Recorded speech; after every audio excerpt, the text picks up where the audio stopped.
We're here, baby. And I was mute that whole time, so we'll start over. You got me kidding me. All right, we're live. That's what happens when you're on the air. But No, we're live. We're live. All right, guys. Apologize for that. But here we are tonight. I'm Nathan Johnston, your host. Sorry for the brief delay. And sitting to my left, excuse me, senior betting expert for Break the Huddle, Rooster. And to his left, new senior analyst, Jake the Weatherman. we're here, baby. We appreciate everyone tuning in tonight. This has been such a big coming forth for us here at Break the Huddle.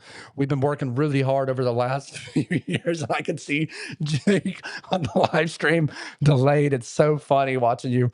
But man, guys, first of all, thank you for being here. And what's your initial take on this setup, guys? It's great. I mean, we got the TVs, we got the helmets. It's beautiful. It feels awesome to be sitting here, dude. It feels great to just be sitting here, ready to watch all this stuff and talk about what we're going to talk about. Man, it's beautiful in here. I'm fired up. So obviously tonight we've got some marquee matchups, right? Maybe they're not the top 10 matchups that we're going to see tomorrow, but we are going to see some really good college football tonight. Deion Sanders leads his team in Boulder, Colorado, out on the field tonight against the Georgia Tech Yellow Jackets, coming off of a high season as well with senior quarterback Haynes King. I'm interested to get y'all's initial thoughts. Both, I mean, this is Deion's first game without his son, Shador Travis Hunter. As a head coach, if you're the head coach there, if you're Deion, what's your mindset going into this game? I'll start with you, Rooster. Well, Dion is in that locker room, and he's having to implore the message that they have put in the work all off season. They've done what they can. They are ready for this moment. And he's also going to have to make a very profound statement that Georgia Tech is a good football team. They are a very good football team.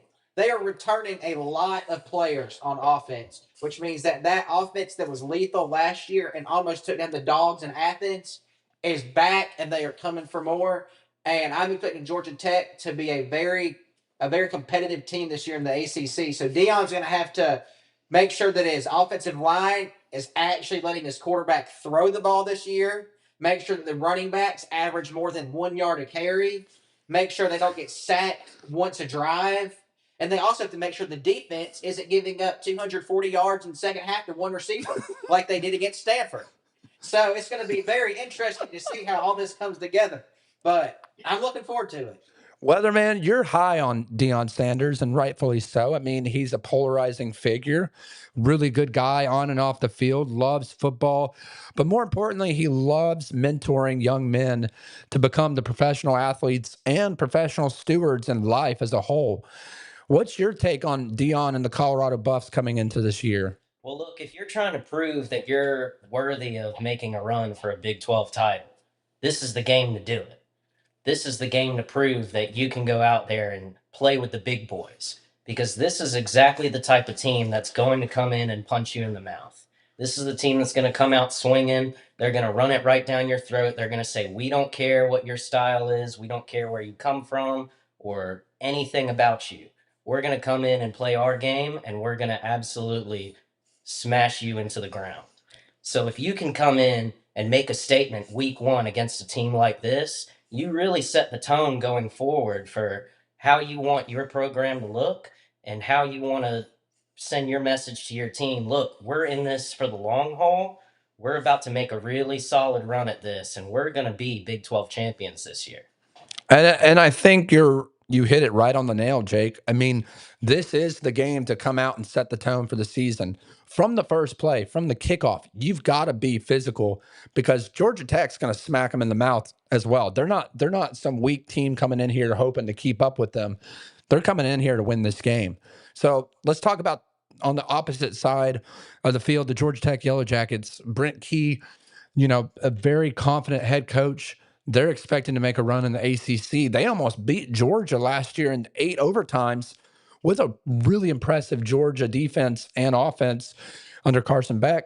Haynes King, you know he's going to bring the heat. You know he's going to bring the leadership on the sideline and on the field play. Jake, I'll start off with you this time. What are your thoughts on the Yellow Jackets heading into tonight? Well, I mean, holy crap. How much does it help you when your quarterback actually has a shoulder?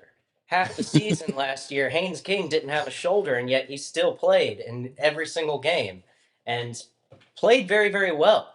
Led his team to do exactly what you just mentioned against Georgia. And now his shoulder should be better. So now he should actually get a chance to prove that he can throw the ball too, which we've seen him do in the past, but now we hope to see a little bit of progression there. So Brent Key also had a little interesting press conference earlier. He did. And I think that's a whole load of baloney. Okay. He came out there and he said, "Oh, we're not ready to play. This practice was terrible. It was awful. We're not ready. It's coach's talk, right? All of that was coach speak. That's exactly the type of thing that I was just talking about a second ago, is that's the standard there. That's what this team is. It is tough. So when he says all of that, oh, we had a terrible practice. Oh, everything went to crap. We didn't do well. We're not ready for this game. What he means is my guys are ready. Yeah. My guys are really showing me something, and we need to level up and get to the next. What's next for us? They're already knowing that we have a tough identity. We have a punch you in the mouth identity. And the fact that he's coming out there and saying all of that is him basically saying, look, it's time to reach for the next step. Mm-hmm.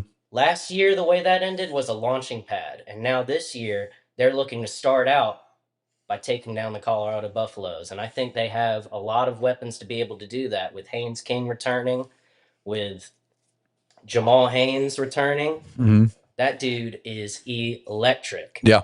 And if he does anything close to what he did last year, we're going to see that tonight, him running all up and down that field. And if the Colorado Buffaloes have any hope of winning this game, they've got to find a way to slow down those two guys. Yeah. Rooster, I'll turn it to you. You know, Jake brings up so many great points of what Tech needs to do to win this game. Right now, they're favored, I believe, by 4 points. That's correct. You're the betting expert. How do you see this one playing out? And first of all, what do you see in Tech this year? Second of all, what I guess what I'm trying to say is, how do you see this one playing out? And what are your bets for this game? Because I know you'll be betting live. Well, when I take a look at the Georgia Tech Yellow Jackets, they have just as good an offense, if not better, than the Colorado Buffaloes do. They return the quarterback, like Jake mentioned. They return Jamal Haynes, who, if you stick him on any other team in the country, if you stick him on Penn State, Nick Singleton would be the same as Jamal Haynes would be the same as Nick Singleton. You stick Jamal Haynes on Notre Dame, he's going to put up the same numbers that Jeremiah Love puts up. Jamal Haynes, arguably, when all things considered, who he has as an offensive line, Jamal Haynes is the top 5 running back in the country. No and doubt. Then you take a look at the receivers. They returned Malik Rutherford. They lost Eric Singleton in the transfer portal to Auburn, who is playing tonight. But they add Eric Rivers, one of the top receivers that came from FIU, coming into the transfer portal, coming to Georgia Tech. And this Georgia Tech offense is going to be absolutely prolific. So when I take a look at this deciding factor in this game, it's going to come down to whose defense is able to get more stops, because this is going to be an absolute shootout. And when I take a look at the Colorado defense right here, in 2024, they gave up. Let me give 1 second. Yeah, you're good. You're good. Way too many. They gave up. The key bet that I'm looking at this season, for this game, Colorado allowed their opponents over 150 rushing yards a game last year, yet Jamal Haynes' rushing yards prop is only 72 yards. Are you telling me that Jamal Haynes, a top 5, top 10 running back in the country, can't get 72 yards against the Colorado Buffaloes, who give up more than double that last year? Sure. And you may call me a hater or whatever you want to. Their defense did not get any better. It didn't. And I know Jake over here. He said, "Well, they got the transfer portal. You know what the transfer portal means? It means the team you came from didn't want you. That's exactly what it means. It means that they either didn't want you or your school was too broke, which means you played against nobodies. So when I'm looking at Colorado's defense, it's going to come down to who's going to win, Colorado's defense or Georgia Tech's defense. And we get a live look here. It's raining in Colorado, which means they're going to run the ball even more. They're going to run it even more. Take Jamal Haynes. Hammer that line right now before it shifts. That's my key bet for the Georgia Tech game. All right, you heard it here first from Rooster Live. Break the Huddle after dark. 5 people watching. If you haven't subscribed already, be sure to hit that subscribe button. We really appreciate all the support we're getting. I'm Nathan Johnston, your host and CEO, alongside my co-host to the left, betting expert Rooster, and senior analyst and meteorologist for tonight's games, Jake the Weatherman. Enjoy having y'all here. First time. Man, I have a question for you. Yeah, go ahead, what Ross. Kind of precipitation was that on the field? Well, I'll tell you what. There's 4 different kinds of precipitation. There's heavy. There's real heavy. What? There's light. What? And there's real light. Yes. I'd say that is light precipitation, Sure. in my professional opinion. But that's as far as that goes. Yeah, guys, we're getting a live here look, boots on the ground in Boulder, Colorado. Georgia Tech coming out with the icy whites with the silver, or not silver. I was gonna say the shiny gold. Those unis look so clean. The chrome gold. What are the chrome gold? What are your thoughts on these uniforms? Did I see it correctly that Colorado's wearing white too, or is I missing that? They're wearing that dark gray. Okay. That they have. They must have been showing a preview before, but guys, we're 10 minutes away from kickoff. I know we've given an overview, and Rooster, I want you to bring up while we're waiting. I want you to bring up the transfer portals, and let's talk about in and out for both of these schools. You know, who's leaving, who came in. At least a generic. Oh, and look at this. We're getting a live look at Auburn, Baylor. Baylor coming out with the full chrome gold helmets. That's so awesome. Man, it's both of these games are going to be absolutely electric. And while Rooster is bringing that up, let's turn it over to the Auburn Baylor game for a second. And we'll get those transfers pulled up for them too. But we'll be live throughout the night. Looks like Auburn's going with the icy whites as well for the away. Looks pretty good. Jackson Arnold's first start for Auburn in this one. Jake, I'll turn it to you first while Rooster's pulling that stuff up. Give us your well, I guess I started off this way. Going into this game, right? There's a lot of storylines. Dave Aranda probably should have been fired last year. Yeah. He kept his job. He's not getting fired. He gets another shot at home against an SEC opponent in Auburn, who's a little hurt right now in terms of the roster turnover, the coaching changes in the last couple of years with Hugh Freeze coming in to bring in a new dynamic quarterback from Oklahoma and Jackson Arnold. I would love to get your brief overtake of where these two programs stand coming into this game and what are your initial takes heading into tonight? Well, look, I mean, both of these programs have something that they need to prove this season. They don't have this season as like a giveaway or a holdover to the next or to the future. They both have to do something this season to prove for this coaching staff, both coaching staffs, that, listen, this is a program that's going to be a lot better than we have been in recent years. Auburn is tired of being a middle-of-the-pack SEC team based on their history. And unfortunately, I'm not sure if they're going to be able to do much better than that this year. I think that is their ceiling, is a middle-of-the-pack SEC team, which, in the grand scheme of things, is pretty good. You know, that's comparatively to the rest of the NCAA. That's pretty awesome to be a middle-of-the-pack SEC team. Yeah, not bad. You can go most other places and beat most other programs, but that's not good enough for Auburn. Auburn has a very strong history of being one of the top programs in the SEC, and unfortunately, that's not what they've been. And they're hanging a lot of their hopes on Jackson Arnold, and I don't really know. I mean, I guess we'll have to see what he does in this situation. Yeah. I think he's certainly capable of being an excellent quarterback, one Sure. of the top guys in the SEC. But I don't know if he necessarily has the pieces around him with what Auburn has right now in order to make that happen. Now, they do have the transfer from Georgia Tech. Hopefully, that'll help him out a little Singleton. bit. Singleton, of course. But I don't know if that's going to be enough. We'll have to see. Is he that good? He certainly can be. And as far as Baylor goes, look, everybody thought that that was going to be the last shot for good old Dave. And yet here he is. So we've got to think, right, that this is his last shot. Yeah. I mean, there's no other way to put that. If they don't have some type of success this season, he's got to be gone. And I figure they probably won't wait if they are bad enough till the end of the season. We could be looking at a mid-season firing. Yeah. Yeah. No, you nailed it right on the head. Rooster, you've been pulling up some stuff. We appreciate it.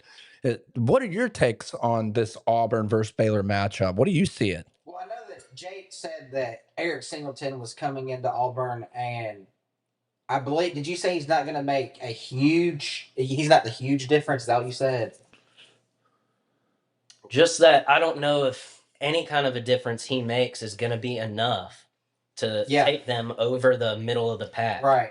I agree with that, but the fortunate thing for Auburn is that he doesn't have to be the guy that takes over the top. They have the number 2 receiver in the country from last year, Cam Coleman, and I expect him to step up. He finally has a quarterback that knows how to at least hold a football. Peyton Thorne was, oh my God, don't get me started on him. Tell us how you really feel. He's the reason why they sucked so bad last year. Like, you mean to tell me the man couldn't play at Michigan State, and you think he's going to come to Auburn and win? Sure. Michigan State, the Big Ten outside of 3 teams, is god awful. You take away Penn State, Ohio State, and Oregon. Who does the Big Ten have? Don't tell me Indiana. Indiana, oh my God. Nebraska. They didn't play one freaking team the whole year last year. Nebraska just let Cincinnati run it down their throat all night last night. They got lucky. Nebraska legitimately might not make a bowl game after watching that defense. So, can I go ahead and rant about the Nebraska game? Yeah, I'll give you a couple minutes. We're That under 10 Cincinnati minutes. quarterback to throw the ball at all. They would have. Cincinnati had 69 passing yards the entire game. The whole game. 69 passing yards. So, what makes Satterfield, the genius that he is, thinks they're going to throw a 40-yard touchdown to win the game? Sure. In that situation, all Cincinnati should be doing is playing. Oh, here they go, guys. Here they go. They're running onto the field. Cincinnati should be playing for overtime. They have a field goal kicker who can make 50-plus yarders. They were already at the 25. They already at the 30. All they have to do is just run the ball.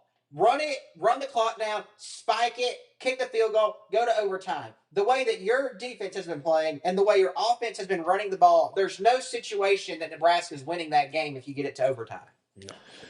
Yeah, and I just want to take a quick moment to recognize our guests for tonight. Not our guests, our viewers for tonight. You know, we've got a few viewers tonight. We got one comment coming in. Shout out Marley. She said, "Woo, weatherman." So, Jake, you got some fans already, man. I haven't heard any for you, Rooster, yet, but maybe some haters. maybe some women will pop on here in a little bit once the game gets rolling. But yeah, I mean, listen, here's my initial take on Nebraska. Brad was very high on them coming into this year. I don't necessarily think that they would have been a playoff team, but I was at least expecting them to make some progress. Playoffs? We're talking about playoffs? It's League One. We're talking about playoffs. Especially for Nebraska. But here's my overarching thing, guys. I was expecting to see some progression from Dylan Raiola. Year 2 under Matt Rule, full offseason, full spring, everything that comes with it. It is a brand new offensive coordinator, so you got to give him that. I'm saying that it's a good thing. Yeah, but in the meantime, I mean, as these games get rolling, we're gonna have to jump into it here in a minute. We don't want to talk about Nebraska too long. But here's the bottom line, guys. They're not going to be the pack. They're not going to be the top of the pack. I still believe they should have never left the Big 12, in my opinion, because you put Nebraska in the Big 12 right now, they got a shot. I mean, are they the best team in all of college football? No. But would they be able to compete competitively in the Big 12? Absolutely. So that's another story for another day. From last night alone, though, when I looked at that game, Dylan Raiola just he didn't look any better than he did last year. And like I said, I understand it's a new offensive coordinator, but the fact of the matter is he's training with Patrick Mahomes' quarterback coach during the offseason. He's paying all this money to get training off the field year 2, feeling more confident behind that offensive line. And I was disappointed. I'll just leave it at that because we got to get into these games as kickoff is about to begin. Dion is in the end zone with Dion his. has a new son doing his walk with it. Yep, and he's wearing his cowboy hat. He's got what looks like to be a gold AP watch on. Just to give you descriptions, you got a bunch of booze bags in the stands right now. It's loud, it's rowdy in Boulder, Colorado, and a little wet. Pause. They ain't ready for prime time. They ain't ready for prime time, but we are live. Break the huddle after dark. We appreciate everyone joining tonight. Just want to give a special thanks to all of our viewers tonight. If you haven't subscribed already, be sure to hit that subscribe button down below. It really helps the channel. It really helps YouTube push it out. Be sure to like this video too, this live. I see it's got 0 likes, so let's get that like up. Let's get it up. Come on, guys. We got to get that like up. You got to start somewhere. I just gave us our first like, so hopefully that'll help a little bit. Share it with your friends if you're a Colorado fan, Baylor fan, Georgia Tech fan, Auburn fan, and you're sick and tired of watching these bozos on ESPN and Fox. Come join Break the Huddle After Dark. I think we're going to be a little bit better commentaries for this. Turn on the game on For sure. Turn on the games, put it on mute, and listen to us call the games because it's going to be one heck of a ride. Guys, Before this Colorado game is kicked off, I'm going to dive into a couple of transfers that I see are important on Colorado and Georgia Tech side of the ball. yeah, how about it? But the number one get that Colorado got in the portal this year from Alabama, you notice how it is at the biggest position of need for the Buffaloes, and that is defensive line. Oh, yeah. Jaheim Otis from Alabama, highly recruited prospect out of high school. Obviously, he is if he went to Alabama. So it's going to be interesting to see how he's able to influence and impact the rest of that defensive line.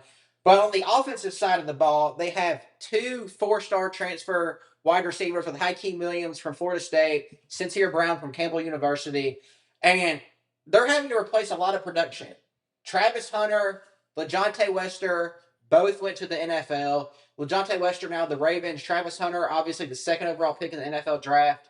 They're having to replace a lot of production and Hakeem Williams. I believe he was a 5-star recruit coming out of high school, and he has really underperformed.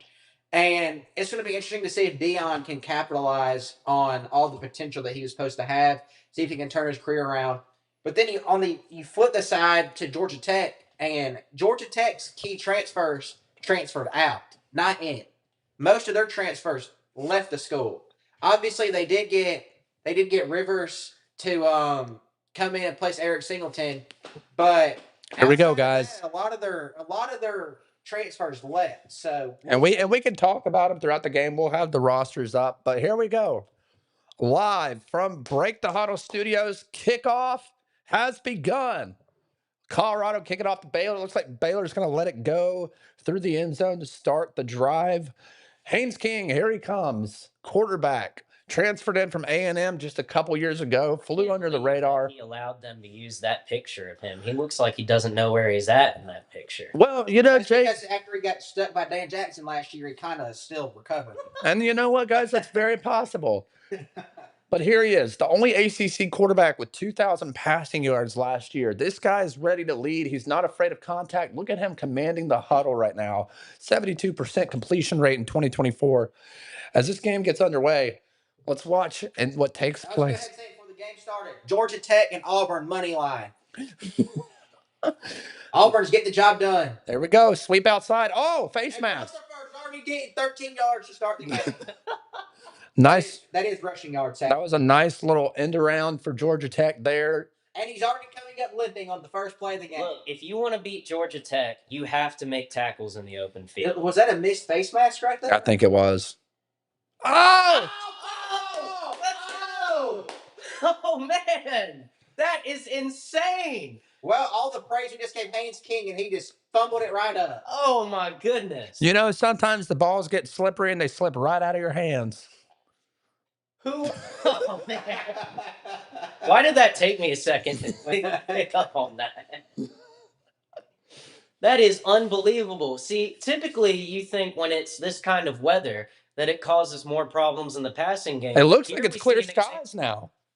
It seems like Jamal Haynes was ready to take that thing to the house, and I think there was a bit of miscommunication. It seems like Haynes King at the last minute tried to pull it, and it just didn't go to plan. You know, I'll say this too while we're talking about it, because that's a big turnover. You can't allow Colorado to get this kind of field position to start the game. 30 seconds in, and they've already got the ball in enemy territory. Well, here's the thing. If they go down and get any Here goes points on Caden this Salter, drive- by the way.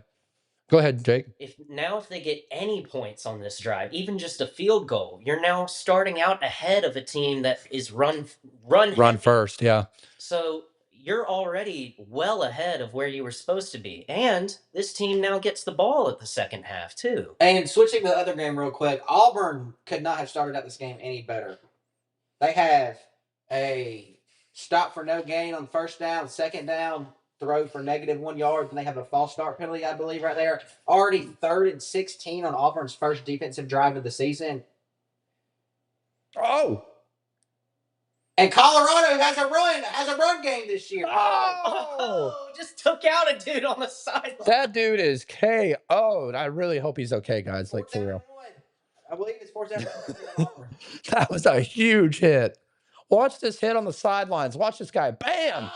Doesn't even see it coming. For Auburn Baylor, I was just about to say that Baylor looks completely not ready to play, but then they have an awesome. That is a bad spot. Auburn needs to challenge that.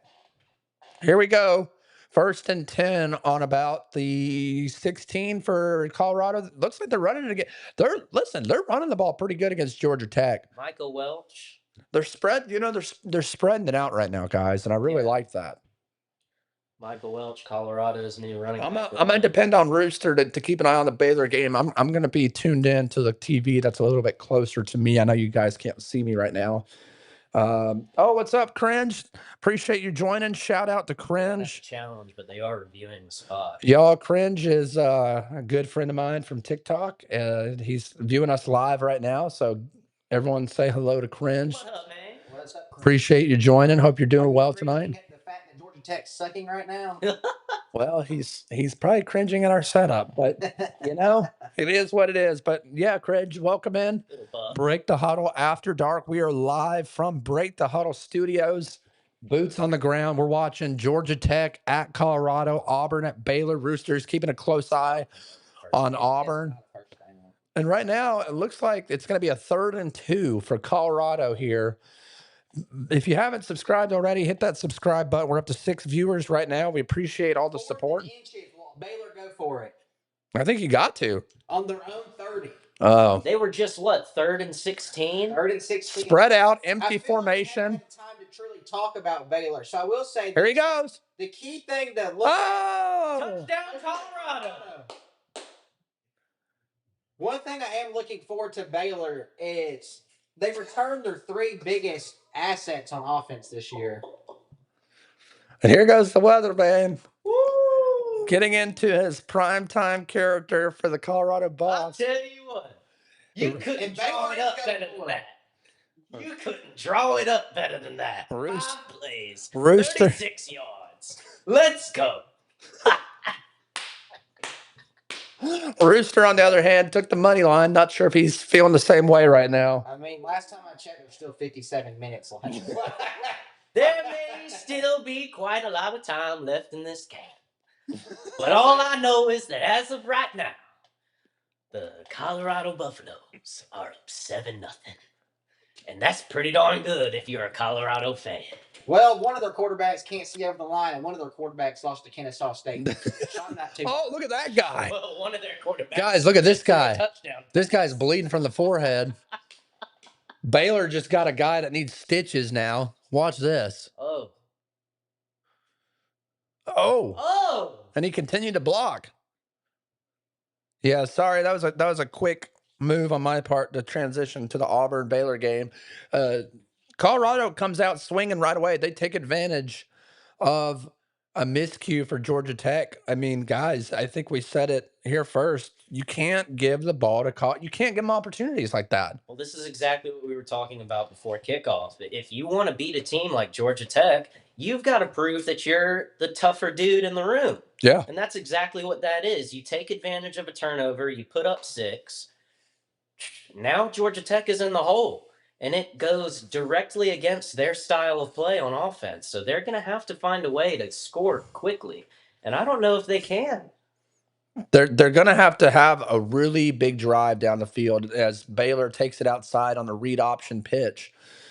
They pick up a nice gain of about 15 or 20 there as they're marching down the field. Guys, this is going to be a slow moving game, I think, for the Baylor Bears. They're going to be run efficient. They're going to be very patient. Obviously, Robertson only has 3 passing attempts thus far. It's early. They need to stay disciplined. They've only Penalties killed them. They've only ran about 7 plays. Guys, 7 plays and already 2 or 3 penalties. I mean, you've got to clean that up. yeah. Looks like they're going empty here. I don't know what kind of formation this is. That was just a horrible play. Oh, and he's hurt. Get him up, boys. Get him up. Come on. You know, we talked about Michael Trigg. He's a transfer coming over from Ole Miss, I think, last year or the year before. Hasn't really shined as much as we thought he would. He followed me back on Instagram. Shout out Michael Trigg as he plays in this game for Baylor. I thought he graduated, but hey, here we are, 9th senior year. What a legend. What a legend. Guys, as you know, Colorado's still waiting to come back from a commercial break. What are you seeing here early from Baylor? They're just dominating on the road. This is an SEC defense, guys. They're just taking it outside of the tackle and taking 6 to 12 to 15 to 20 yards right now. I mean, look at this. They can't get anything up front. Auburn's undisciplined right now on defense. The edges are collapsing. It seems like they're just hyped up for the season to start. If you see, their edges are losing contain on the outside. Yeah, I don't know what was going on there, but the running back right there, Phil, is Nate Frazier. He's taking it out of the house. Yeah, probably. Colorado back, showing all the booze bags in the crowd. Brent Key stunned early in this one with a fumble from Haynes King. Happy.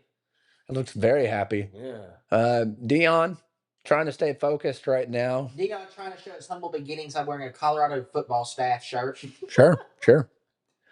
Kickoff goes through the end zone for a touchback. Georgia Tech's going to get this ball, I believe. 3rd and 10 for Baylor at the 25. Let's see if Auburn can make a After stand. a couple of big plays, they've been stuffed at the line twice now. Well, I mean, you got to mix it up. You can't be one-dimensional. Rutherford's already hurt, and he was my pick to clean. And that's why it's called gambling, guys, not winning. Well, that's also why we call it Roosters cocky picks. That's why, Boy, they sure are. Oh, man. They're cocky. Oh, yeah. I mean, and I like it. You know, listen, you're not going to win 100% of the times, right? Absolutely not. Vegas is always going to make money, but Haynes King seems a little. what is he doing? Oh, and he got hurt. Haynes King, look, he started jittering back there before the ball even got to him. He's overwhelmed. Notice the contain by the defensive line. This defensive line now coached by Warren Sapp, NFL legend. Yeah. Man, that was a great job of containing right there. If that continues, then Haynes King is going to have serious problems. Let's place a live bet on Baylor's field goal to get blocked. Guys, will he? Be awesome if that happened. Guys, will he get action? There goes your ball, Haynes. There he goes. Field goal is also good for Baylor. They're up 3-0 early against Auburn. Long drive. Started out with a very consistent drive down the field. Now we're going to get Jackson Arnold when we come back from commercial break with Auburn Baylor. And as he's about to take the field, guys, you expect them to sling it early in this one? I do not, because I mean, you heard everything you need to hear by Hugh Freeze saying that he had to increase his confidence in practice. What the crap does that even mean? Does it mean he sucks so bad that the defense can't play defense? Maybe. We shall see. Half the time you ever see him in a picture or videos, he looks like he's just about as ready to crush 20 beers as he is about to go out and throw an interception or a touchdown. I Sure. think he sees Michael Hawkins in his nightmares. Yeah. Possibly. Here goes Haynes King again down the field. Looks like they're picking up a little momentum going down the field. Enemy territory. They're at the about the 48-yard line right now. On Colorado's. Oh, and another. Good gosh almighty. Did I think I don't know. Colorado got that one. Guys, this is just going from bad to worse for Georgia Tech. This game could not have started it's any official. worse. This game could not have started any worse for Georgia Tech Yellow Jackets. They were driving down the field too. That sucks. Well, it's just a bad snap. I mean, that's not on Haynes King, guys. Not at all. No. That ball was 2 feet above his outreach with his arm. Watch this. 37. That's the Look at same that. guy that's recovered. Look at that. That's terrible.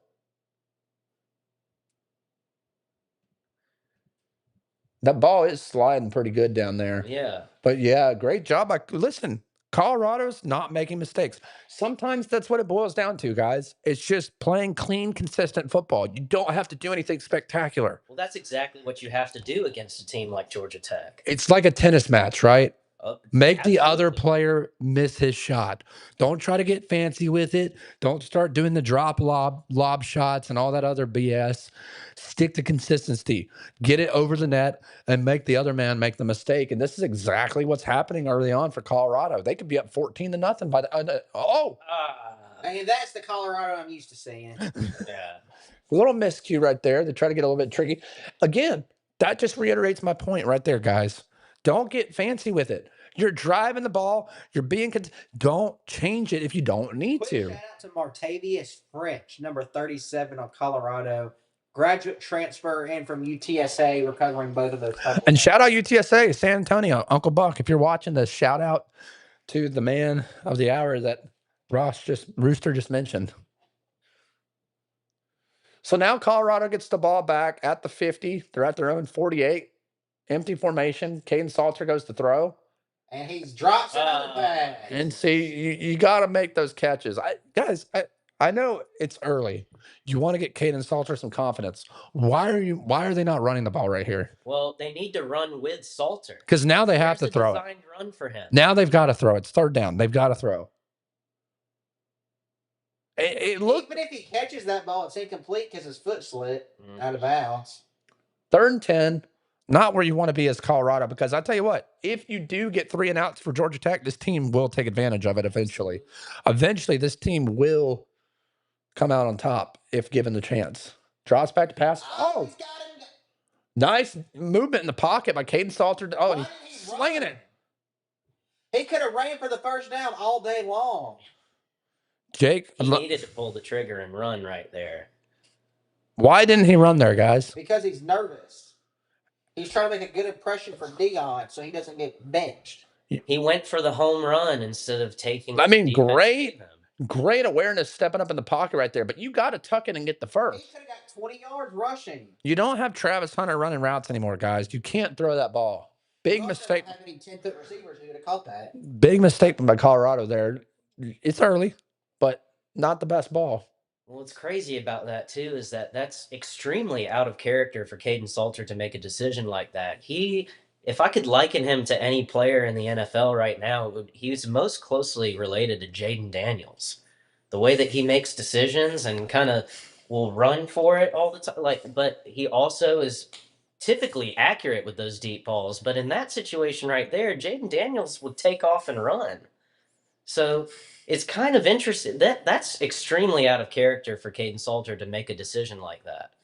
Rooster, thoughts? I just can't believe we just put Caden Salter and Jaden Daniels in the same conversation. I mean, one of them's best win of his career is what? Freaking Jacksonville State? I mean, and the other one just went to the conference championship for the NFL. Well, look, it's not to say that they're... One of them got ran by Oregon about 2 years ago. and then one of them lost No, to Kennesaw no, State no. last See, year. Now- it's not to say that they're the same type of talent. Obviously not, right? But the type of player, the archetype of player that they are, they're the guy who's going to make dudes miss and run, but also throw accurate deep Jackson balls. Arnold. Unfortunately, that's not what we saw from him right there. Jackson Arnold already getting slammed to the ground by Baylor, 3 and out. Go ahead and live bet that Deuce Knight will be the quarterback before this night's over for the Tigers. I just want to go back on Jake's point though about Cade Salter and Jade Daniels. I do agree with him to an extent, right? You can't compare the two when you got a guy playing for Liberty with literally no disrespect to Liberty, but no talent around you compared to what Jade Daniels had at LSU. I do agree. What I just saw from Cade Salter there, great awareness in the pocket, steps up, avoids the first miss. He just tried to make too much of it when he should have tucked and run. Well, what you saw right there is exactly where they differ and where they are separate. Is that right there? That's a play that Jaden Daniels runs for 20 yards. And that right there, that's the talent difference, but they are the same archetype of player. Yeah, and I would say this too, guys. You know, there's a big difference between creating a highlight reel and winning a football game. If you want to win the football game there, you got to tuck and run. No doubt about it. Football games, ask Dylan Raiola what to do. Yeah, exactly. Unbelievable. But no, guys, so both games on commercials here. I don't know who that is. Commercials right here. And I'll just take a moment to officially release my petition to revoke the Heisman Trophy from Travis Hunter last year and hand it to Ashton Genty because he was quite literally Boise State's entire team last year. I mean, how bad was the Broncos last night? The only offensive player they lost was Ashton Genty. He was the only player they lost. Yeah. You mean to tell me that Ashton Genty didn't win the Heisman Trophy and literally went from a top 10 offense to arguably the worst offense in college football after 1 week? It's the difference between a great player and a generational player. Yeah, you know, and I don't know, man. Ashton Genty was one of a kind. No one gives him enough credit. Travis Hunter didn't exist in college football last year. In my opinion, Ashton Genty would have won that Heisman by a landslide. Absolutely.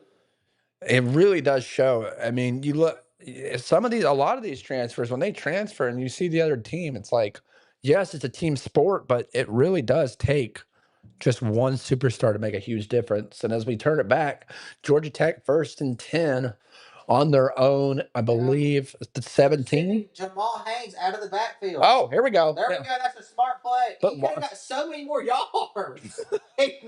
Instead of just running outside of his one blocker, he splits the middle of the two. He just gave up 20 yards.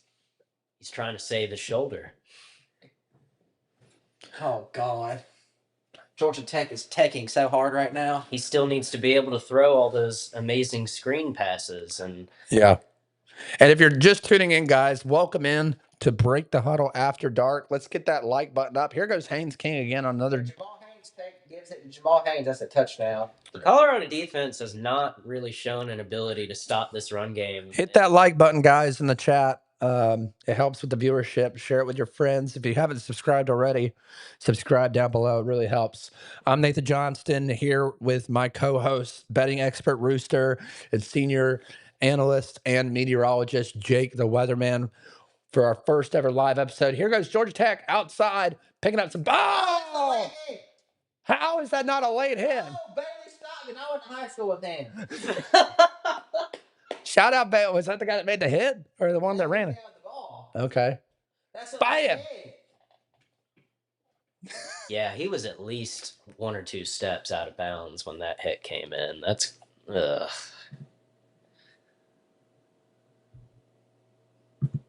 Now what? Someone just commented on our. Look at Baylor go. And there goes Baylor. We're going to switch gears to the Baylor Auburn game. Look, Baylor's starting to heat up a little bit, guys. Dave Aranda has a lot to prove this year. I'm curious to see how this game turns out, but that was What a play. He burned it. that was a dime. I'm surprised he didn't take that one to the house. Shout out number 1. He really closed in fast.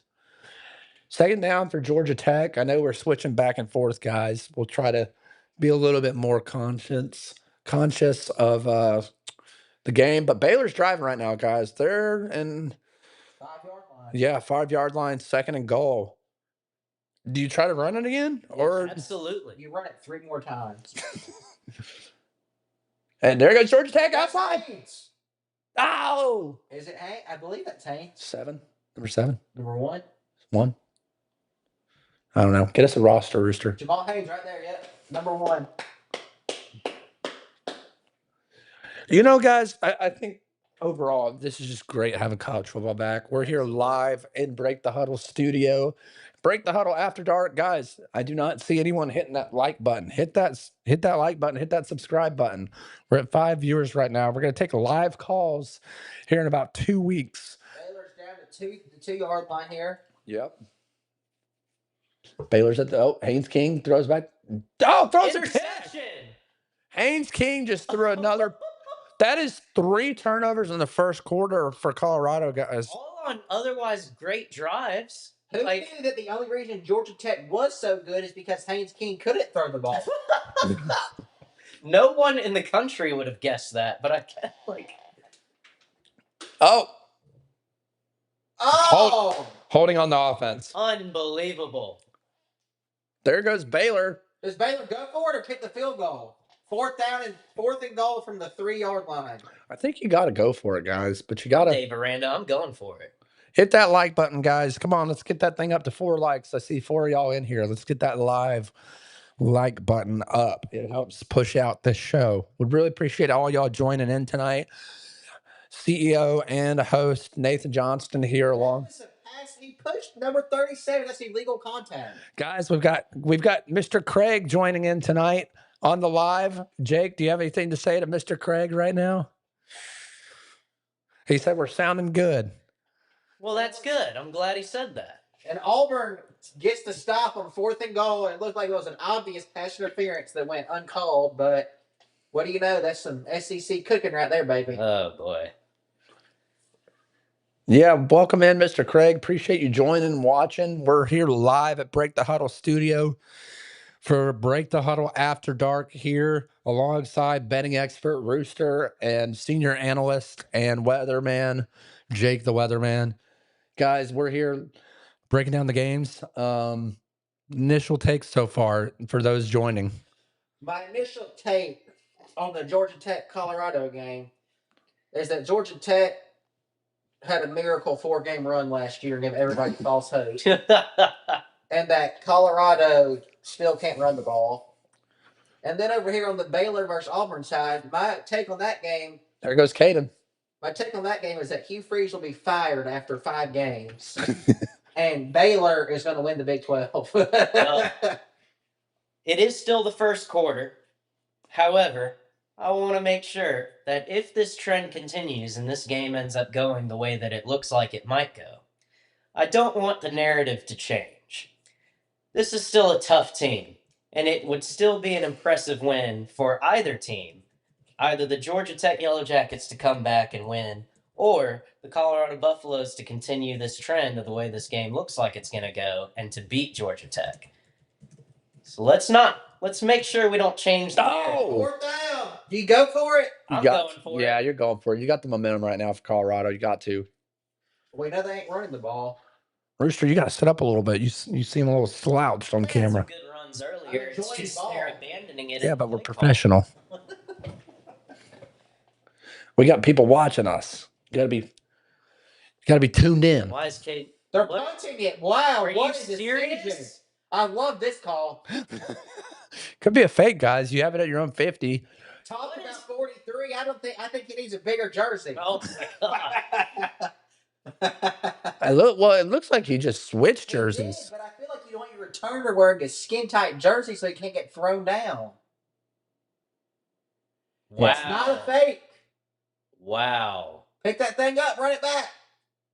See, that's exactly what I was talking about. Did you see that? I just called him. Did I not?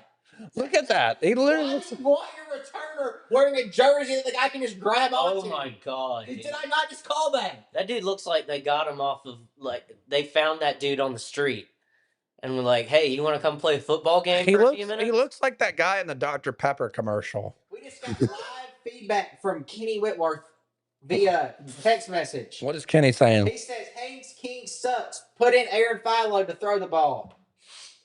Oh, And God. I can't argue with that take, considering Philo was throwing absolute dimes last year at the end of the season. Well, going into this game, we thought that the constants for Georgia Tech meant that they had the edge. It turns out that the constants for Georgia Tech are their downfall. Let's not make it plural constants. It's one singular constant. and he goes by 2 words. Yeah. Well, that second turnover wasn't really his fault. It was just a terrible The snap. first and third were, though. Absolutely. Georgia Tech has had 3 drives this year. So Baylor, hang on, not to interrupt you guys, but Baylor went for it. They did. Didn't get it. Now Auburn's got it in Baylor territory. Auburn's defender had what I believe was a pass interference, and it went uncalled. Okay. I wasn't paying attention. That's my fault. I was looking at the walk-on from Georgia Tech taking the kick return. Fielded it nicely, but to Rooster's point, he called it right on the dot. He said, hey, that jersey's too big. Just want to give a quick shout-out while we have a chance here. Commercial break. Mr. Randall has tuned in. He said, quote, you guys are rocking it. Love the show. Appreciate you watching, Mr. Randall. We love hearing from you. And if you have any questions, guys, be sure to put them in the chat. You will get answered very quickly from our beautiful panel here. Rooster's Cocky Picks joins us tonight, betting expert for Break the Huddle. He's not getting paid much yet, but hopefully by the end of tonight, he'll make a nice payday. And sitting to his left, senior analyst and meteorologist for Break the Huddle, ladies and gentlemen, Jake the Weatherman. Yeah, he is locked in and loaded. He is zapped for this game, or games, I should say. Here goes Jackson Arnold, and by God, he just can't run, guys. Oh, my God. Do we have any feedback on Malik Rutherford's injury status? Well, that's for you to decide because I'm keeping up with the chat. Yeah. If anyone knows that's watching on Malik Rutherford, we'll get a better setup next week. By the way, guys, for those viewing, and let me switch the cameras real quick so I can get in here and look directly at y'all, stare into your souls. For y'all watching, first of all, thank you so much for joining. This is our first live ever on Break the Huddle After Dark. We appreciate everyone tuning in. A lot of technical difficulties in this one. Terrible throw by Jackson Arnold there to Cam Coleman. Missed him completely. But I just want to thank y'all. We will be live every Friday night, 7 p.m. Eastern time. For those of you who want to join in and listen to the best commentary in all of college football. Like I said, the best way to watch us, turn on the big TV with your game, mute it so you don't have to listen to Greg McElroy and those people, and turn on Break the Huddle After Dark. You get to listen to Nathan Johnston, CEO and host. You get to listen to Betting Expert as he's making bets live right now with Mr. Kenny Whitworth. He's locked in right now. He's going hard. Trying to get status on Rutherford. He's out here trying to get stuff done. And the Weatherman always bringing some great, beautiful analysis as well. Oh, and he gets his head taken off. Jackson Arnold can't run. He just ran for 10 in the first down. Listen, guys, that first run looked pathetic. That one looked a little bit better, a little bit cleaner. Please just give the ball to Haynes. He's your best player. Well, all I got to say right here on the Georgia Tech guys, they're backed up in their own end zone. You better freaking get a clean snap. This is what you call a... This makes me nervous as a head coach for Georgia. Jesus. Oh, that's a high snap again. He's going deep, guys. What? Yeah, it is. Oh, my God. And that's the Colorado secondary that I was expecting to watch all game tonight. Well, hang on, guys. Is that going to be on the offense or defense, you think? That ain't the offense. What are you watching? He's pulling his jersey. Oh, and this has to be one of the worst refs in all of college football. Hey, by the way, we haven't talked about the refs tonight. Okay, so it was on the defense. But, guys, give us your take on these refereeing crews right now. I think the silence says it all. What can I say? That should have been 50-50 right there. What are you watching? The guy had his face mask. Because he threw his arm up to try to get over it. I don't know. That's a no call to me, but that's just me. I think he's just playing the antagonist instead of actually knowing the ball. He's just trying to rile us up. So, guys, I believe Auburn went 3 and out there, called a timeout. I wasn't paying attention. Auburn got a first down. First down, they called timeout. Are they reviewing for targeting? Yeah, the play after, I believe you notice that Jackson Arnold couldn't run. He runs for like 15. Well, guys, listen, that's what happens here at Break the Huddle After Dark. Be sure to like this video. That's been a constant in this Auburn-Baylor game. As soon as we point out something, then the exact opposite happens. We point out how Baylor's undisciplined, then Auburn gets a penalty. We point out how Baylor can't run the ball, then they have a 12-yard run. There goes. Nice. That was a great pickup for Georgia Tech. Well, they've definitely dug themselves out of that hole they were in. Uh-oh. He's fine. I hope. How's that shoulder? How about Kennesaw I was State about to say, Kennesaw State's only down by 1 point at halftime. against Wake Forest? That's one to keep It an eye seems on. like they're getting their second career D1 win tonight. I don't know if that's more credit to Kennesaw State or the fact that Wake Forest is so bad. Yeah, guys. Like I said, if you're in the live, appreciate you joining. We'll be live every Friday night. Next week we'll be coming to you live again. Break the Huddle After Dark. Next week, guys, got a bit of an underrated matchup as we're sitting here watching Georgia Tech versus Colorado and Baylor versus Auburn. Next week, Louisville versus James Madison. Going to be a great matchup. Oh, yeah. I'm looking forward to that one. We won't get too far into it right now, but just something to keep an eye out on. If you're looking to watch Friday night football, tune in to Break the Huddle After Dark. That's your prime time spot to listen to the best commentary in all of college football right here. Break the Huddle After Dark live, 7 p.m. Eastern time. Haynes King, end around. You know, they really like There it. goes a touchdown. Oh, nice tackle by 23. This Buffalo's defense cannot set the edge to save their lives. Well, Warren Sapp was an inside guy, wasn't he? So Yeah. He was. Look at that. That's awful. I mean, look at that. I was like number 3. It's called number 3's name's Rivers, but I think his name should be Moses. The way that seems right there. Oh, that's good stuff. Appreciate everyone joining in tonight. If you haven't already, hit that like button, guys. Hit that like button. We're at 1 like, and it's me liking it. So be sure to hit that like button, guys. Come on, we can do better than that. Jackson Arnold back to throw, throws check down to the tight end, picks up a gain of 4. It's gonna be second down. This is only the second drive for Auburn, and I can already tell that it is going to be a monumental task for them just to put good plays back, just good drives stacking together. Mike Pereira on the screen there looking like he has a castle in Transylvania. My God, he looks ready to be done. Oh gosh. Oh, big hit by Georgia or by Colorado on Georgia Tech. Look, they're going back and I told you they were reviewing that for targeting, guys. And there Mike Pereira is. Mike Pereira's going to be like, oh, he was defenseless. He was already sliding. Listen, it's football. It's not a contact sport. It's a collision sport. When you sign up to play football at the Division I level, at any level, you're going to get smacked. Get used to it, Mike. Stay in the studio and off the field. Man, Georgia Tech picking up some momentum right here. What do we think, guys? What are we thinking on this drive? I think this is more of what I expected. Yeah? And what's that? Georgia Tech to have offense and a Colorado non-existent defense. A little trickery right there. Almost like a triple option. I like that play. That's giving a little... It seems like Rutherford may be out for the rest of the game. Yeah, that's not looking good for Georgia Tech then, is it? Well, you'll get your money back, right? You will not. If you took it, you will not. They don't give back for college. Yeah, I just want to apologize to you guys. Tailing Rooster's cocky picks. You're not getting your money back on that one. Unbelievable.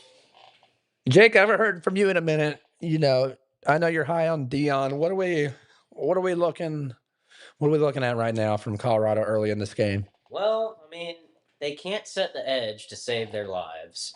And it's the biggest reason why Georgia Tech's been able to drive down the field. And now they're in the red zone, itching to score. However, if the way that this game has gone thus far is any indicator, there's a turnover incoming.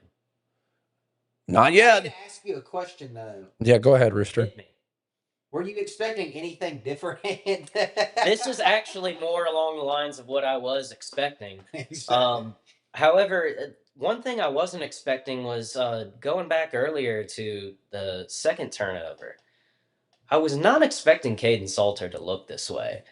Just kind of bland. Not too terrible, but also not at all what I thought he was going to be. I don't know. I know it's still early and it is week 1.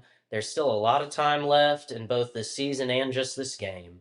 But I was expecting a lot more out of him. There's been opportunity. Like Colorado should at least be up 14-0 right now.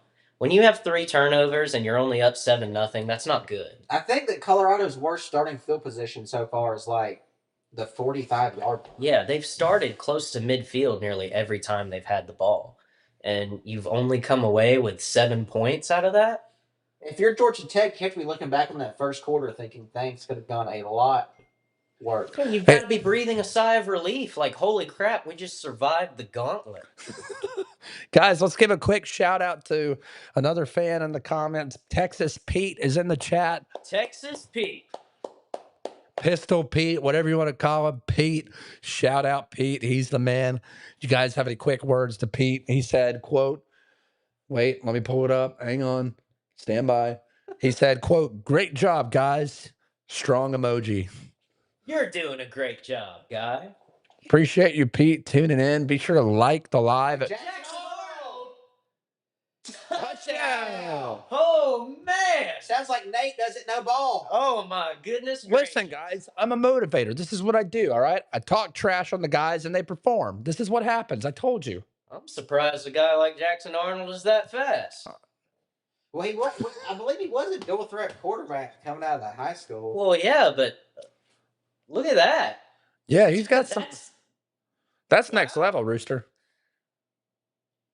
Well, I picked Auburn to win before the game started. Oh, they're going for 2. What is this garbage? This is a PAT. I hate when teams do this. I think it's so stupid. All it does is mess up the kicker's timing. Why is Baylor freaking out? Like all they're doing is kicking it. And if I had 2 dozen roses. Oh my goodness gracious! Baylor gets or Auburn gets the extra point.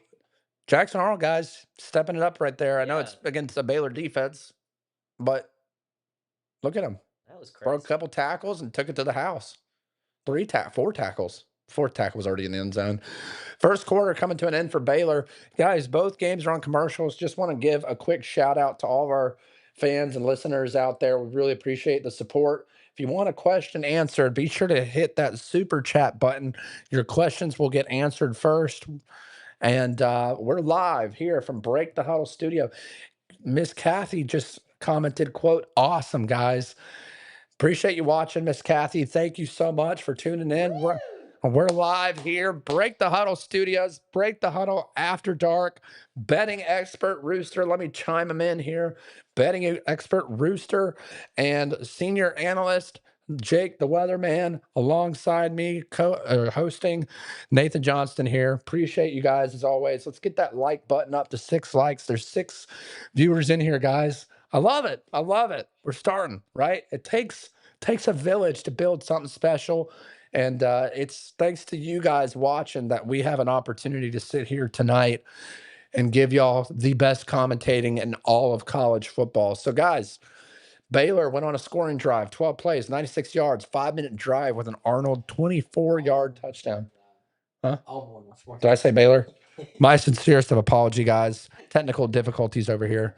I think the thing glitched out. But, yeah, Auburn gets the first touchdown of the game, guys. And here goes Baylor returning the kick.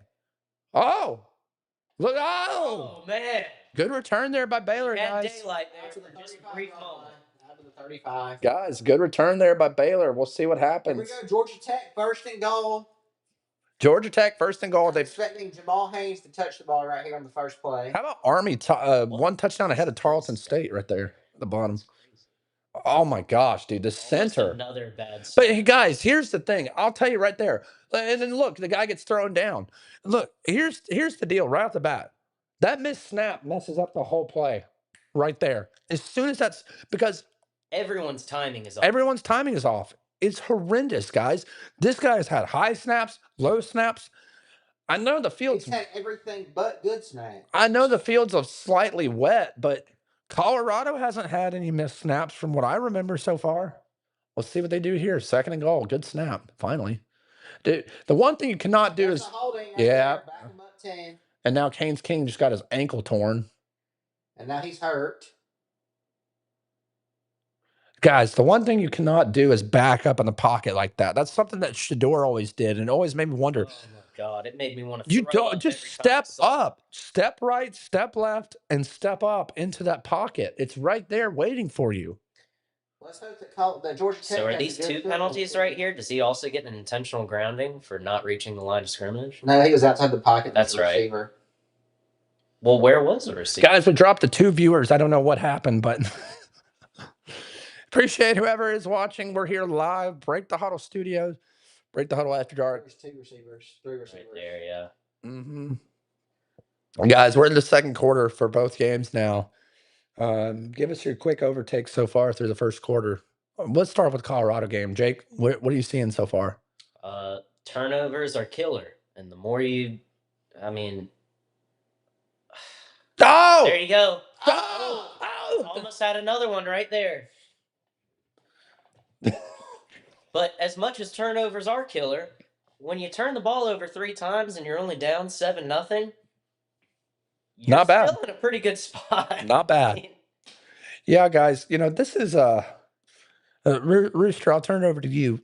What are you seeing right here? Notice the defensive lineman that made that stop is the person that we acknowledged where the game started, Otis, right there for the transfer from Alabama. Huge. So he's already making an immediate impact. There he is again. Why are you running on 3rd and goal from that far out? What are you expecting? Throw an interception because they're not going to throw an 18-yard touchdown pass. I'd rather throw an interception at this point. Why? They're going to get 3 points. Whoop-de-doo. You get 3 points. Congratulations. Unless he misses. Yeah, unless he misses. So you say you go for it right now. Shout out Uncle Buck. Let's see if this kicker gets any action. 4th and 14 right here. No, absolutely not. Look at this kicker, though. If you would not go for God. it, if you would not go, why would you not go for it on 4th and 10 if you're fine with it's the same? Hang on, guys. Here we go. He missed it. No, it's right down the middle. Nailed it. All right, guys. We got 1 viewer now. Appreciate you tuning in. I'm pretty sure it's my mom or dad. But we're right back up to 2. We're back up to 2. Jake, do you have any you're good, but do you have any quick analysis for the fans out there? Let me tell you something. For the 2 viewers? If ever is a time. Here, scoot back into the screen for us and look directly at that camera right Listen, if there is ever a time to really go hard on some drinking, it's right now if you're a Georgia Tech fan. Because, my goodness gracious, this is not at all how you expected this game to go. Even if you start to really put some drives together and make a serious comeback in this game, and it's not like it's not like it's impossible. But my goodness, if you were a Georgia Tech fan going into this game, you expected to be up by 2 or 3 scores at this point. After the first quarter? Yeah, absolutely. Because you thought that you were going to come in here and run right down their throats. You thought Colorado sucked. You thought Dion's overhyped. And you thought you were going to come in He's missing a toe. Oh, yeah. Oh, yeah. He's missing 2 toes and a bladder. So, I don't know, man. Right now... Well, let's not act like 4 points is some insurmountable lead. No, that's what I'm saying, though. You're not in a bad spot, but my goodness, it's still not at all how you thought it was going to go. I'm sure Georgia Tech is still the favorite right now, even after that first quarter. Yeah, well... Let's take a look at what the live line is right now. Yeah, I'm Rooster. actually curious. Go ahead, Rooster. Let us know what's going on over there. I'm doing my business. While he's looking at that, doing his business, let's look over the box score right now. Right now, Haynes King 4-6, 38 yards, 1 interception. That's terrible. And then you look at the other side of the ball. Caden Salter, 4 for 7, 12 yards, 1 touchdown. Again, that comes after the turnover. Let's look at the run game. I mean, right now, as a team, Colorado's got 33 rushing yards. Georgia Tech has 112 yards rushing. Guys, like... Colorado is a 1-point favorite as of right now. Are you taking it? No. Okay, there you go. There you go. You heard it here live. Guys, this is this week one, right?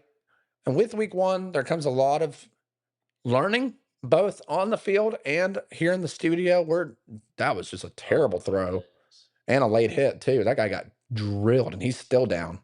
He took a kidney shot. That is their number one running back too. That is going to be something to keep an eye on. All right, here go. Well, they're giving updates on Jackson Arnold running the ball there, but guys, does this qualify as a late hit? You think? No, that's just a ball play.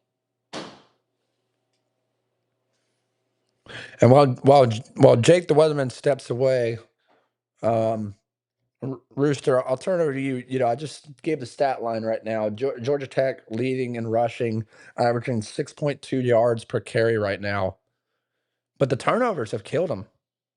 I think to Jake's point, right? If you take away those turnovers, they're probably up 2 scores. Well, Georgia Tech, I mean, Haynes has 30 something rushing yards already? Haynes King has 19. No, Jamal Haynes. Jamal Haynes has 34. Exactly. They had 53 rushing yards in essentially the first quarter, and they haven't even had the ball up for like 5 minutes. Yeah.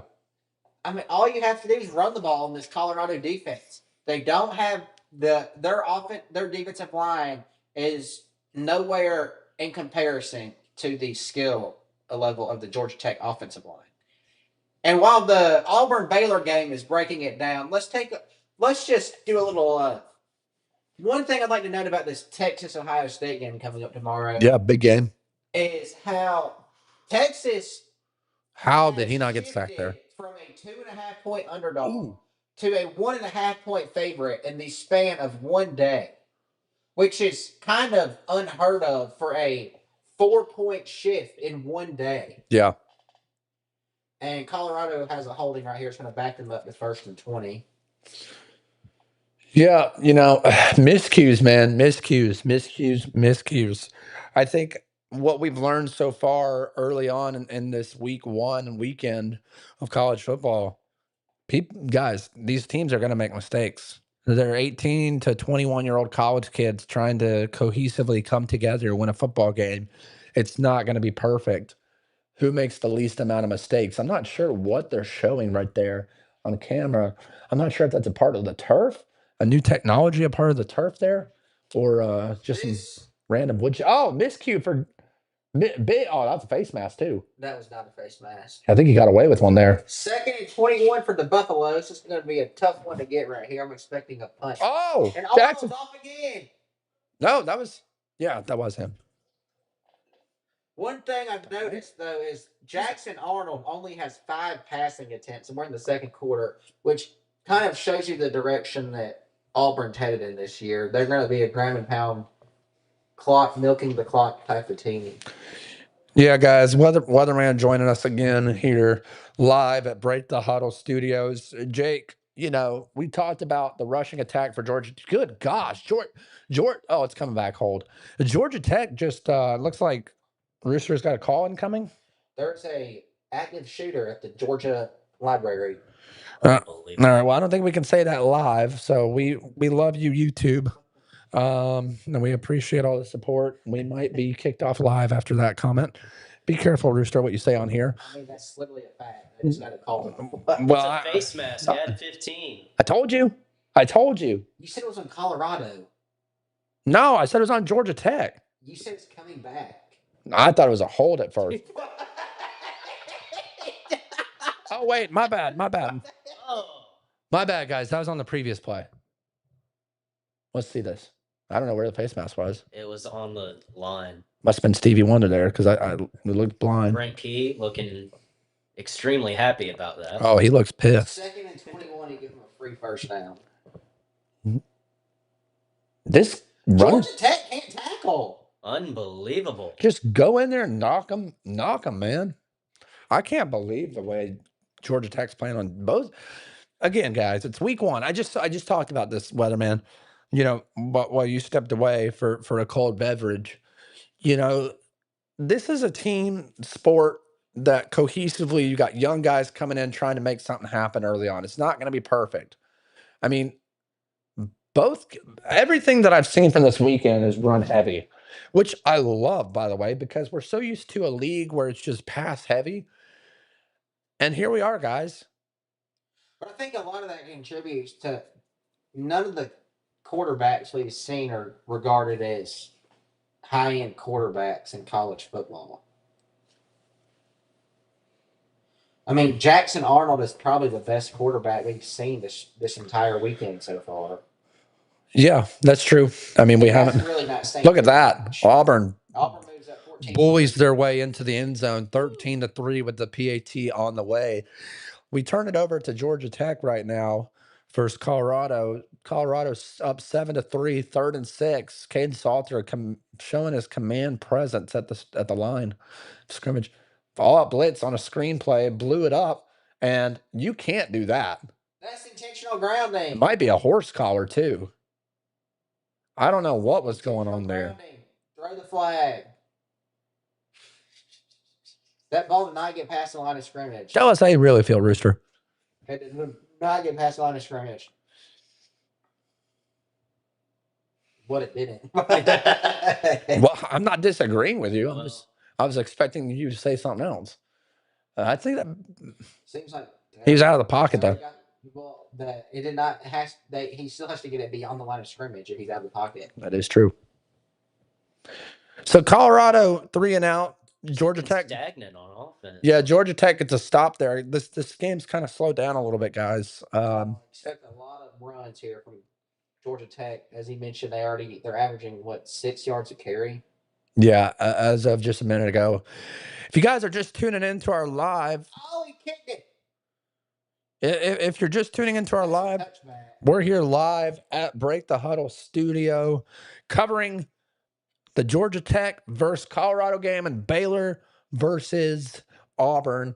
I'm your host, Nathan Johnston, alongside my two co-hosts right here, senior betting expert Rooster and senior analyst Jake the Weatherman, as we commentate and break down in-game analysis for you guys here.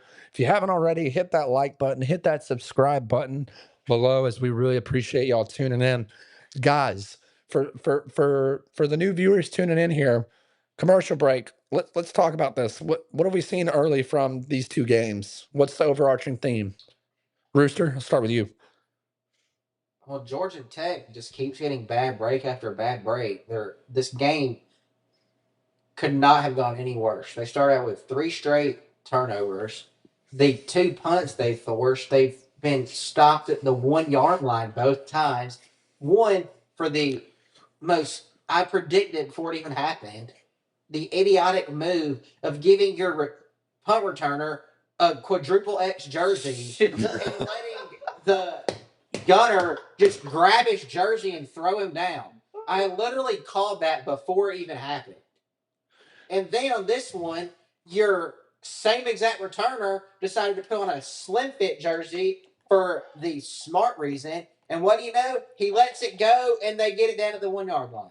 And then on the defensive side of the ball, I mean, all things considered, it really can't go much better. Yeah. Jake, turn it over to you. Thoughts? Oh my goodness gracious! If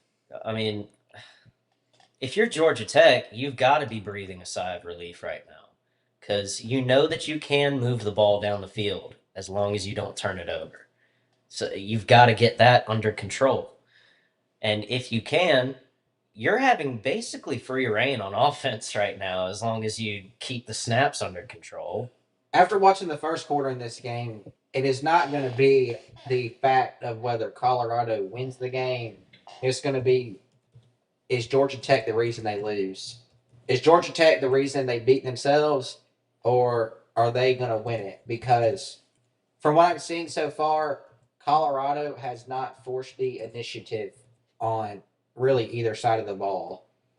I mean, while they have gotten 3 turnovers, they are all self-inflicted. At least I think they are. Well, the interception was really good, and unfortunately that one didn't turn in any points. But outside of that, yeah, if you're just having bad snaps, I would agree with that. However, it is still incumbent upon you, if you're the Colorado Buffaloes, to take advantage of said turnovers and to turn them into points. And unfortunately, they've only managed to do that with one of them. Right. And that's the reason why Georgia Tech's still in this game. By all accounts, they really shouldn't be. And yet, you look at the yardage, they're dominating in terms of yardage. But holy crap, I mean, it's turned into only 3 points so far. That's not going to get it done, you know? And keep in mind, too, as the second quarter keeps going along, Colorado gets the ball to start the second half. So if they can get a stop right here, which, I mean, your guess is as good as mine as to how that happens, if it happens at all, then they need to go put some points on the board because the longer that this goes on, it favors Georgia Tech. The way that they're able to move the ball, and Colorado seems to have no answer. See this right here? Why did Haynes King just keep it? What just happened? I don't know. And Baylor's about to start a fight right now with Auburn. Here we go. Whoa! Whoa! Oh man! If I'm Baylor, I'm not picking a fight with Auburn. Things are starting to get chippy, but guys, I just want to give a special thank you to all of our viewers tonight so far. Guys, we are up to 581 subs now. Let's give a round of applause for that. That's what I'm talking about, baby. 6 likes, 83 viewers so far tonight, and we are super excited to be here. Guys, I can't thank y'all enough for joining me live here tonight as we get underway for our every Friday live. I mean, that's what it's all about, guys. Every Friday we'll be live here at Break the Huddle Studio. So again, right here you see another example of the one thing that the Colorado defense is doing exceptionally well, which is containing Haynes King. Outside of that, I don't know, man. Sure. Yeah, guys, you know, just quickly reading the stat line. I want to go back here to the stat line. Let's take a look here. Right now, since Georgia Tech's got the ball, Haynes King back to throw. You can't. Haynes King is just. You can't slow take that over. sack There's a right there. flag. It must be a hold in the Has to be secondary. the defense. Has to be a hold in the secondary because The offense didn't hold, or he wouldn't have got sacked. Right. maybe Number 9. he just said first down. Yep. Who's it on? Number 9. Yeah, number 9. Unbelievable. So yeah, guys, looking here, you know, Baylor's going for it on 4th down on their own 40. that's ballsy right there, man. But they're down 14-3. They got to get a spark to get back in this game. But if you don't get this, you're virtually just gift wrapping the game. Jeez Louise. It's going to be a Flags coming out of It's everywhere. going to be a holding on Baylor, and Auburn's going to decline. Auburn will get the ball back at the 45-yard line. A lot of laundry on the field, guys. Early penalties, early turnovers so far in week 1, Friday night college football. Here goes Georgia Tech on an end around. But guys, Colorado, well, I was going to say they did a better job of containing, but then he picks up 6 or 7. So maybe not so much. Right now, Georgia Tech's controlling the run game, guys. They are 100%. right now they're at 100, and let me refresh it just to make sure. But right now that they're at 100, and it went to the wrong team. They're at 117 yards right now rushing, guys. They're already 100 yards in. I mean, that's all you can do when your quarterback can't throw it. Yeah, I'm surprised that here he goes. That was a good ball. Here you go. You got to make tackles in the open field. That's just Why is he out of breath? Why does he run so slow? He runs like that. Get him out of there. I mean, he's the reason Brett's having 4 straight state championships. Guys, also, speaking of Georgia Tech and Auburn, I haven't seen much of Eric Singleton yet for Auburn. Are you concerned? I haven't seen much of any of their receivers. I've only thrown the ball 5 times. Now, let me ask you this, guys, because we're covering both games here, so I want to make sure we are focused on both. Is that a concern for y'all early on that, you know, Jackson Arnold's not getting these? I know they're up 14-3. Yes, that's great.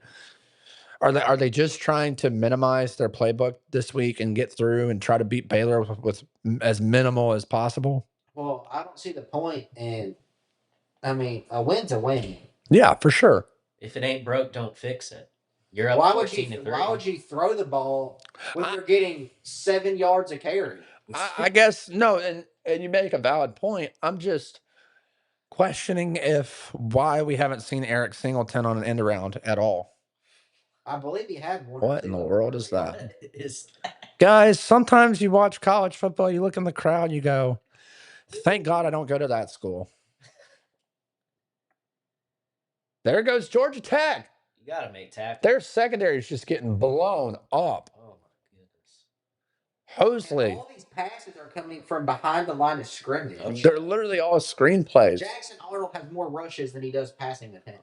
But you know what, guys? Give credit to Georgia Tech picking up on the blitz early on and taking advantage of it. That's what they're doing. They see the rush coming early. Haynes King picks up on it, and he gets the ball out quickly. You can't fault them for what they're doing. Like Jake said, if it ain't broke, don't fix it. Both games in the second quarter, midway through. What are they doing? You just ran the ball straight down their throats, and you're empty. Great tackle in the open. Great tackle. I don't agree with that play call at all. You talking about Baylor? No, Georgia Tech. Oh, Why are you in empty formation?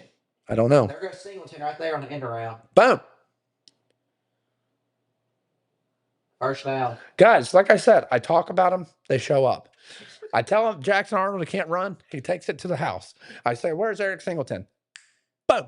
There he is. The key to victory is Nathan Johnston talking about what any of these teams can't do. Yeah, and that's usually how it goes, guys. You know, like I said, I talk trash and they make it happen. Oh, little extracurricular activity going on with Baylor and Auburn there. We love it. We love it. Things are getting chippy.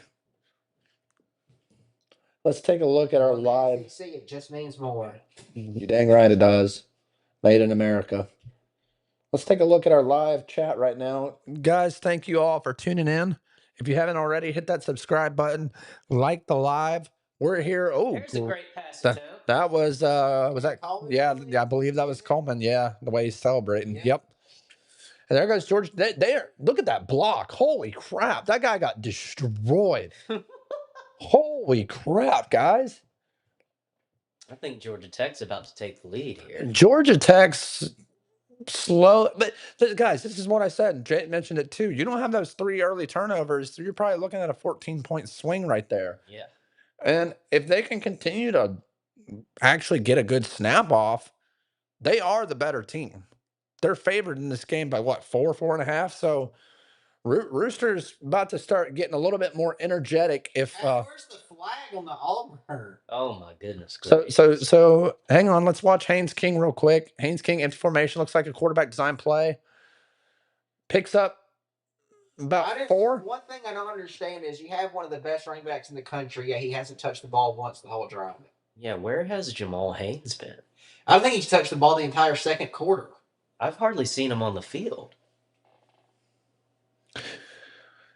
It's also using him as a decoy. Yeah, guys, I know I mentioned that just a second ago, but it almost seems like in both of these games, right, every single team is trying to be as minimal as possible. They don't want to throw out the whole hat early on in the season, and if you can prevent it, you will. Because when you got experienced quarterbacks like Haynes King, and touchdown Georgia Tech. There you go. Haynes King, quarterback power to the right side of the hash, and he pounds it in, pause. I don't know. I can't say it right. I was going to say he pushed it in. That's even worse. But guys, yeah, big pickup for Georgia Tech right there on the sweep. Let's check in on our Twitter viewers as well. I kind of forgot we're live on Twitter and on Twitch as well. Look at you go. What happened? How you feeling, huh? This is exactly what I was expecting. Yeah. Did he just cash out? Who? You. No.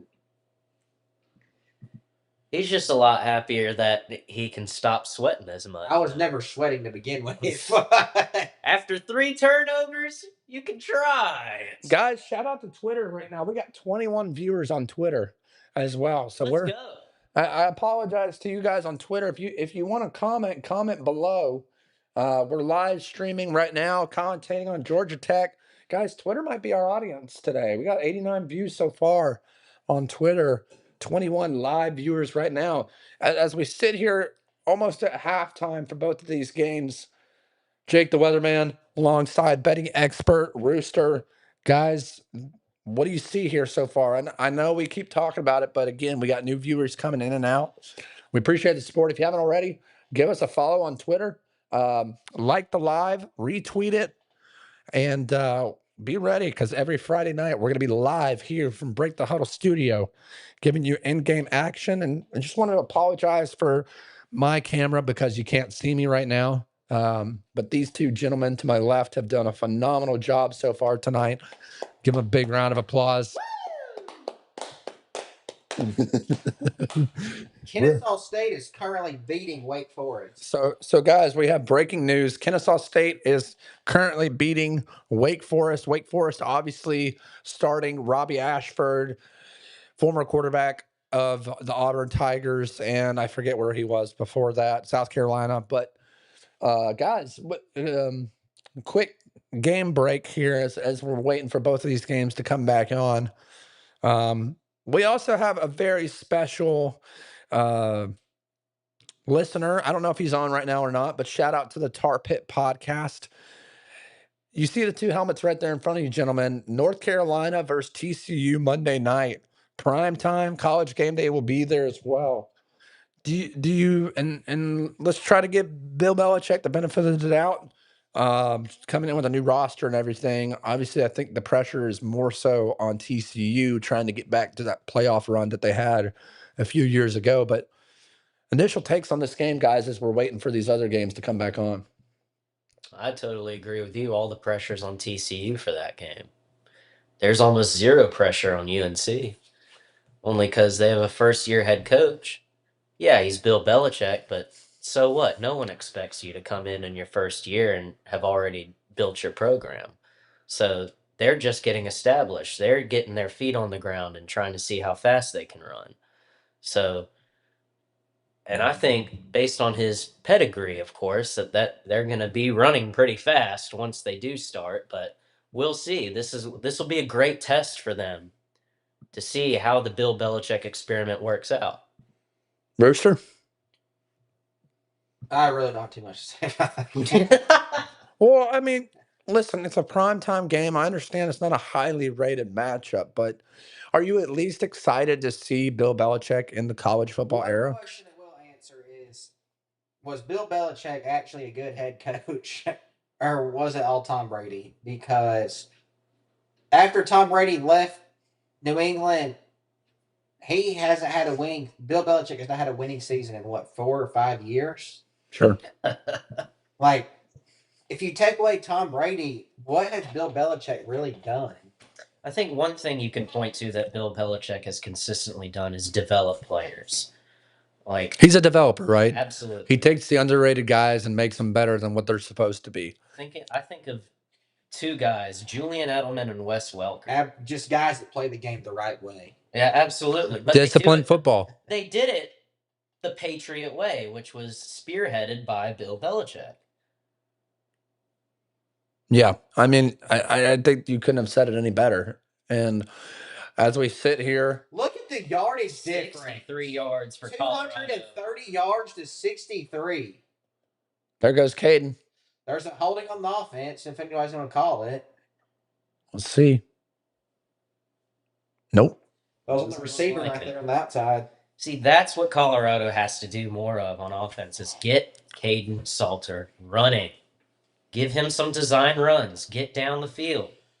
One thing I still am surprised about is how little of Jamal Haynes we've seen. He hasn't had a carry the entire second quarter. Yeah, that's we're 10 minutes. We're 11 minutes in to the second quarter, and he has not touched the ball once. There he goes. Oh, big hit by Georgia Tech there. 10-7, Georgia Tech in the lead right now. Guys, Baylor, here goes Baylor. Run down the field. Oh, he almost got lit up. Well, if Baylor wants to stay in this game, then this has to be a scoring drive of some sort. We may see Deuce Knight come in before we all expect. But for different reasons. Yeah, Jake, you're right. Baylor's got to score on this drive, right? Even if it's a field goal, they got to get some points on the board. They got to get some momentum We going. could see that come from a mile away. Yeah, that was a great open field tackle right there by Georgia Tech as they take down Colorado on jet sweep pass. Look at the safety just reading this play right away. He knew it coming. And I don't know what 85 was doing. I mean, that's a grade F in the film room right there for 85. I mean, he looked like he didn't even know what sport he was playing. Well, Baylor's driving down the field. Yeah, Baylor's punching down the field right now. They're getting, I don't know what that was, but I thought he fumbled. Sorry, guys. I thought he fumbled. I thought he fumbled there. But they pick up a key first down right there. Georgia Tech. There he goes, going deep. He's got him. Unbelievable.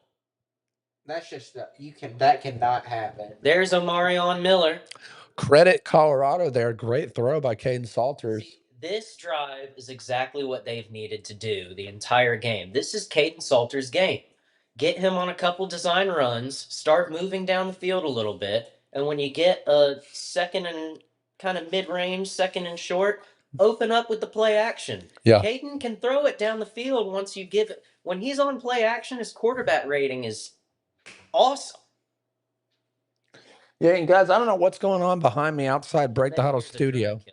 A friggin' false start.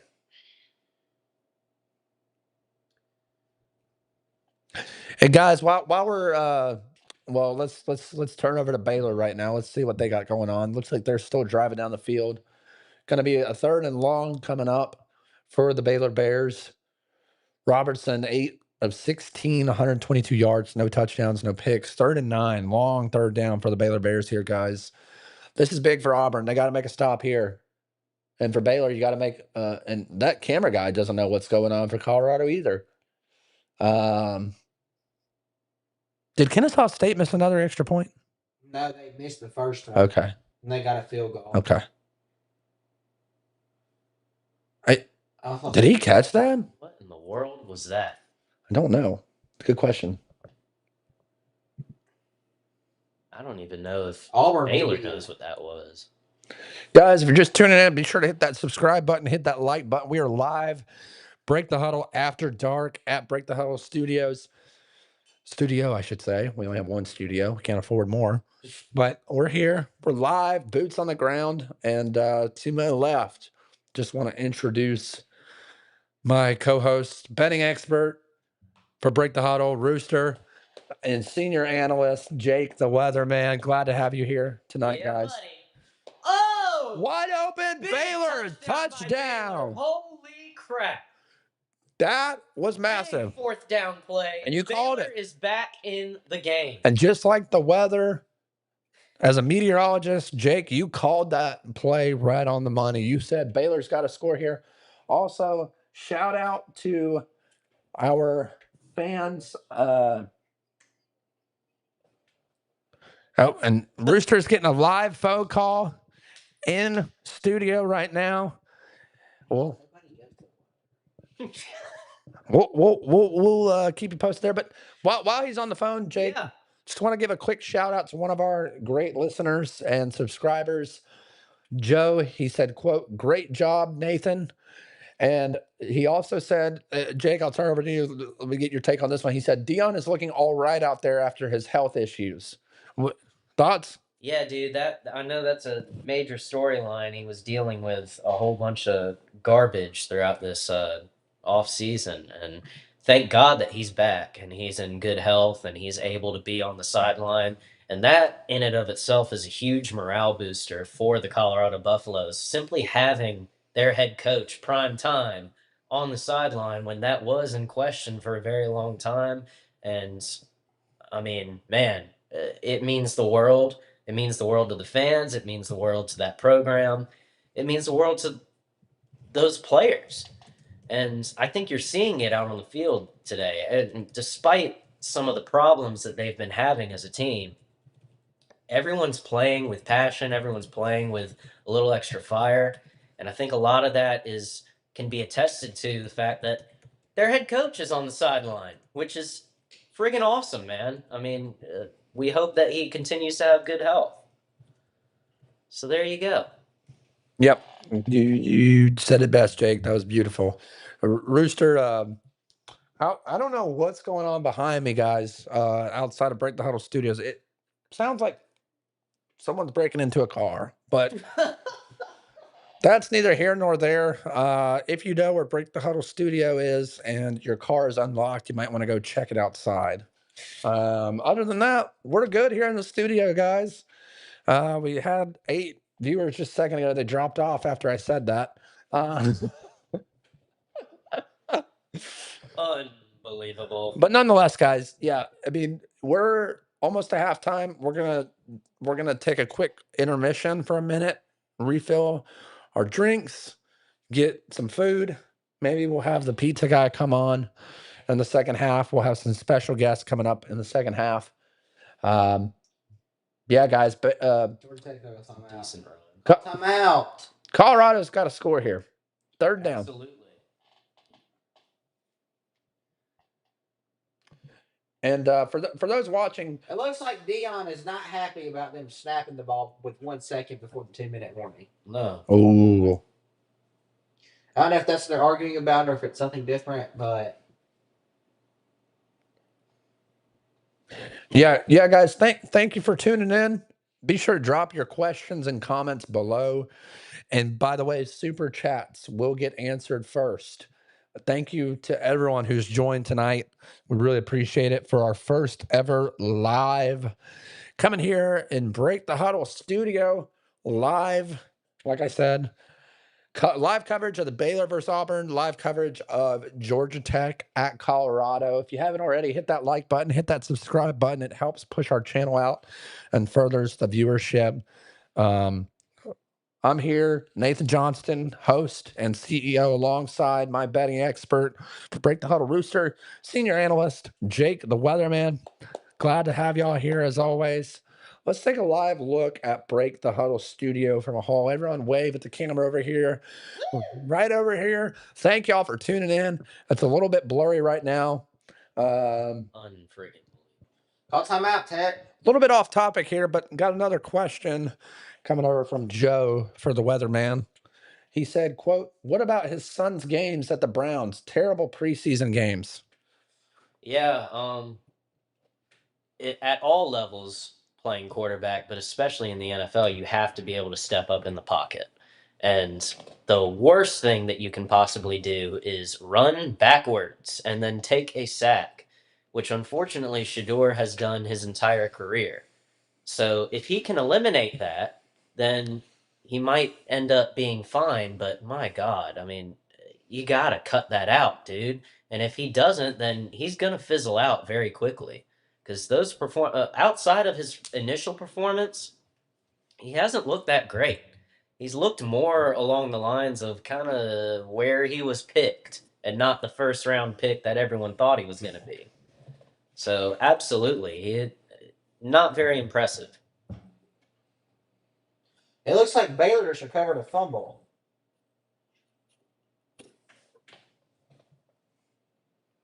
Was his knee He's down?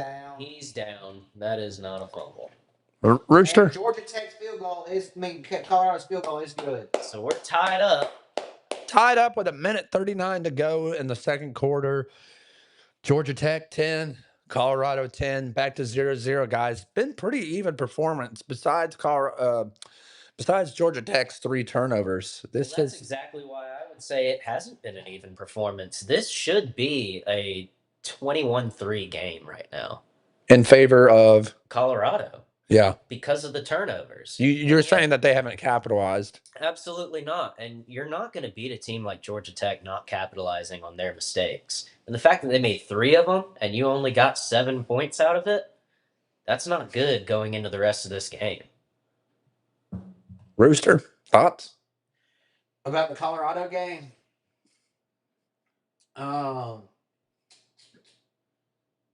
I'm going to be honest. It's been very disappointing.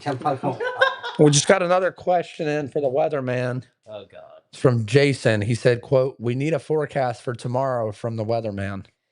I tell you what, it's going to be a little cloudy. It's going to be a little dark. But where at? Everywhere. I think it is supposed to rain here tomorrow. We won't disclose our location, but however, it's going to feel good. It's going to feel nice. And regardless of where you're at or what you're doing, you're going to be having a wonderful time. Hey, Rooster, if you don't mind sitting up, let's get the camera back at a good angle here. There we go. Appreciate it. That looks beautiful now because you were slumped over, so it had y'all really low, only showing your head. But yeah, guys, there's a oh, I thought we had another comment come in. Be sure to like the live, guys, if you haven't already. Appreciate everyone joining in, commenting. We are live here covering. There goes Georgia Tech. Oh my goodness. Airborne. And he is pissed. He really thought, guys, There's finally Jamal Haynes. hit that like button, hit that subscribe button if you haven't already. Appreciate everyone tuning in tonight on Twitter. We're live on Twitter. I keep forgetting we're live on Twitter. We're live on Twitter, Twitch, and YouTube. I haven't. Georgia Tech planning on snapping this ball anytime soon? They're wasting a lot of time here. I need to check Twitch, guys. I haven't checked Twitch in a while. Actually, I haven't checked. I mean, Haynes hasn't touched the ball all game. I mean, all second quarter, and you give it to him 2 plays, and he turns nothing into 13 yards.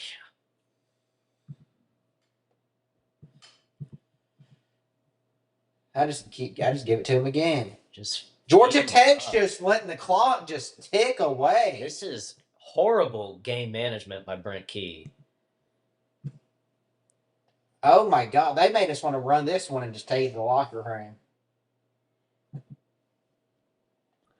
Guys, we got one listener on Twitch.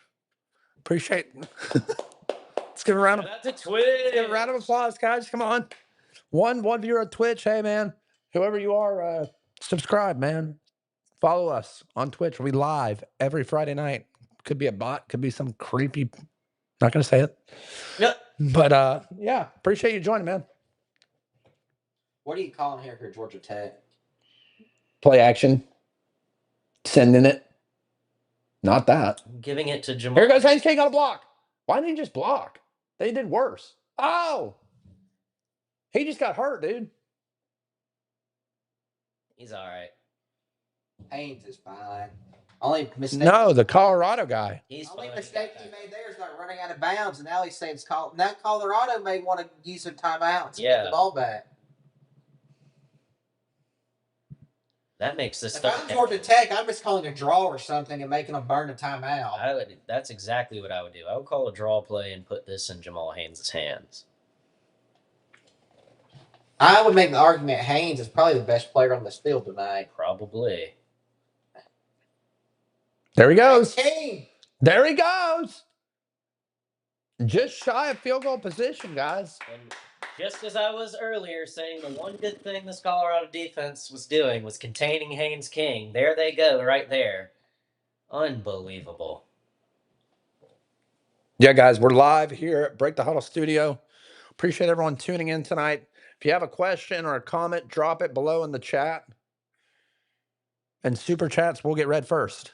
So appreciate all the support, guys. We're at 9 listeners right now on If you're Georgia YouTube. Tech, you have to throw the ball here, don't you?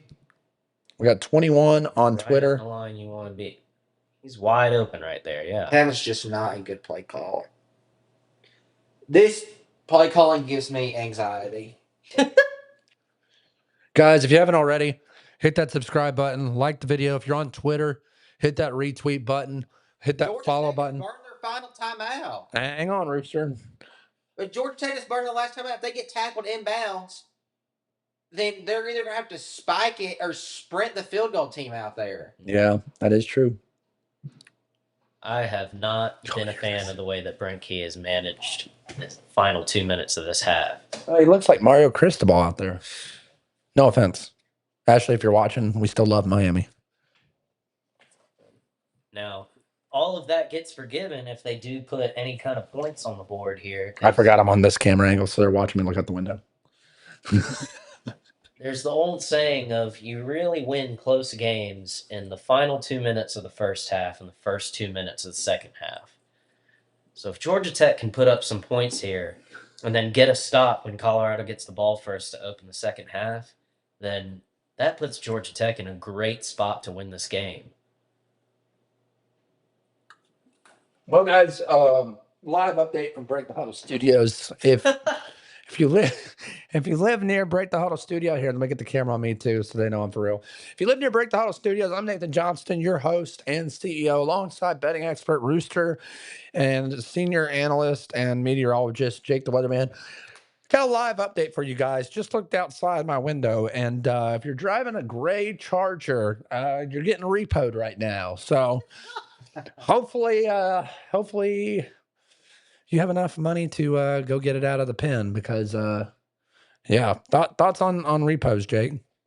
We love them. I'll take a wild guess and say if it's getting repaid, you can't afford to get it back.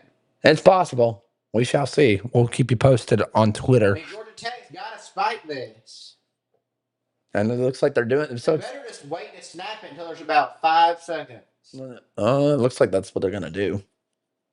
They just gotta hope it's a good snap. There you go. All right. So here goes Georgia Tech heading in to halftime, setting up beautifully for a field goal here, guys. What are we thinking? Jackson Arnold, good gosh. Wow. Have a game. Making something out of nothing there is Jackson Arnold. I'm thinking if you told Georgia Tech they'd have 3 turnovers in the first half and would be leading by 3 points at halftime, they would take it and run. Yeah. Allegedly. Nailed it. Boom. Right down the middle. So Georgia Tech goes into halftime for this game 13-10 with a go-ahead field goal. And Rooster's cocky picks are looking pretty good at halftime right now. Let's give a round of applause for Rooster real quick, Jake. I tell you what. We got Auburn up by 7, looking to get a final score for the half. Georgia Tech's headed in. And let's take a look at what is the live line set at right now for Georgia Tech in the second half. The line for Georgia Tech in the second half is... While he's looking that up, Jake, but what's Dion thinking right here going into halftime? What is he telling his guys? He's thinking, holy crap. How are we not... Fumble! Oh, my God. Hang on. Oh! Wow. Lucky break for Auburn there. And it's a tough break to anybody who took Jackson Arnold rushing yards props. Because a fumble in college counts as... That will count as negative 20 rushing yards. Unbelievable. The gray Charger is officially gone.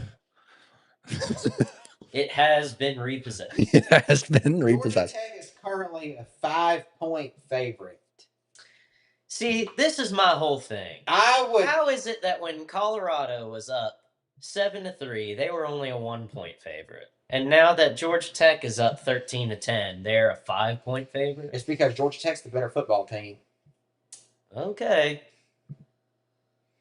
Guys, you got to... That's just like asking why if Georgia was playing against Arkansas and Arkansas was up by 10 points after the first quarter and asking why they're only favored by 1 point, but then Georgia goes in 13-10 and you're asking at halftime, why is Georgia favored? Well, at that point, what if they not just favored? Hold on. It's not just favored. It's that one team was favored by minimal when they were up by more, and the other team was favored by a lot when they were up by less. Well, I mean... Excuse me. It's just that Georgia Tech's a better team. Well, guys, let's look at the stat line here while we got a chance halftime. Right now, Haynes King only has 13 attempts passing. As he should. 97 yards, 1 interception. Rushing, they've got 28 carries for 182 yards, averaging 6.5 a carry, which is exactly where they want to be. I mean, we predicted that before the game started. We said last year Colorado's defense up 150 yards a game, and we predicted that Georgia Tech would just run, and that's exactly what they're doing. On the other side of the ball, guys, Colorado under 50 yards passing and under 100 yards rushing. They're not moving the ball. They've just been stagnant. They look stale. They look anemic. However you want to call it. But while we have a chance here, it looks like the clock's winding down. Baylor, Auburn. Will Baylor burn a timeout here? They will. I think you have to. Baylor's going to try to go about 50 yards in 45 seconds, but one timeout and get field goal range. Piece of strudel. Yeah, I don't know. There seems like a lot more could go wrong in that scenario than can go right. I'm thinking if I just made that amazing play to get only down by 7 after looking like I was about to get killed, I would just want to go into the second half. Yeah. Down by 7. Who gets the ball in the second half? Do y'all guys remember? I wasn't paying attention. I believe Baylor got it to start the game. That's correct. Yeah, they did. I believe Auburn comes out with it. Because Baylor had a field goal in the opening drive. Correct. How about hey Rooster, let's turn it over to the Army Tarleton State game. They're tied 24-all with 33 seconds to go. This is a game break here live at Break the Huddle Studios. Break the Huddle After Dark, first episode ever. Sitting side by side with me. Wow. Sitting alongside me, I got betting expert Rooster and meteorologist / senior analyst Jake the Weatherman. Guys, we're tuning in live here to Tarleton State Army. We didn't even think this was going to be a game heading into tonight, and here we stand, 20 seconds and counting. Looks like Army's trying to run down the clock. I don't know what they're doing. They don't have a timeout. It looks like the clock's going to stop for a second. What are they doing?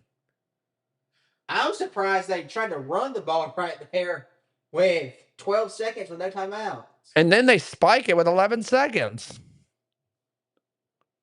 They got an offside. And there's a flag. It's offside on the defense. Kind of looks like Army needs a new commanding officer. That was... Someone just got lit up for the Auburn game. Oh, he's pissed.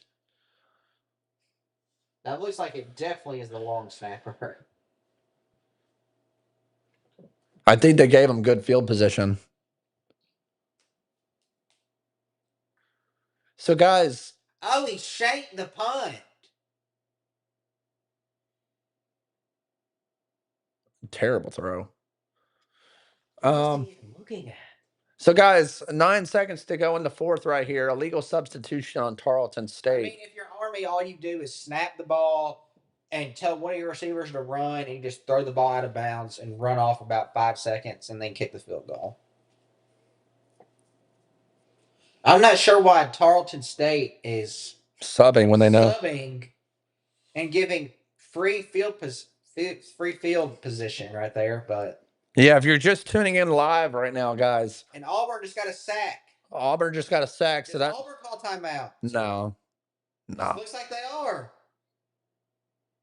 Oh. The clock is stopped. No.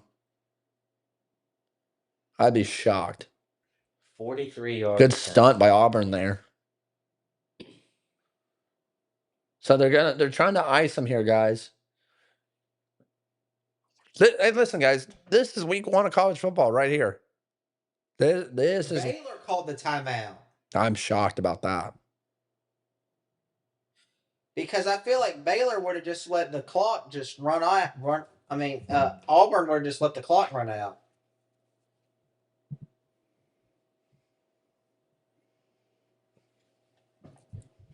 Unbelievable. If you're tuning in live right now, I'm Nathan Johnston, your host. You can't see me right now, but I am at the desk. We will get that camera situated next week, next Friday. Sitting to the left of me, senior betting expert, Rooster, and senior analyst for Break the Huddle and meteorologist, Jake the Weatherman. Appreciate everyone. Yeah. Appreciate everyone tuning in. And here we go. Auburn. Will he get lucky tonight? No!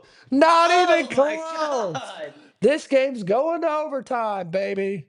Tarleton State already 1-0, guys. Here they stand a chance to get a win in the AAC. The American, I believe they're just the American Conference now. But I mean, if you're Baylor, do you go for this right here? You have to. 4th and 4 on your own. I think you have to punt it. If you don't get it, you're giving Auburn the ball at the 40-yard line with 3 timeouts left. All they have to do is run 1 or 2 plays.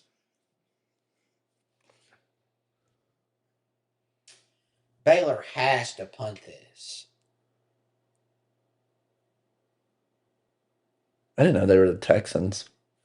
They gotta be happier. Oh, God, they're not punting it.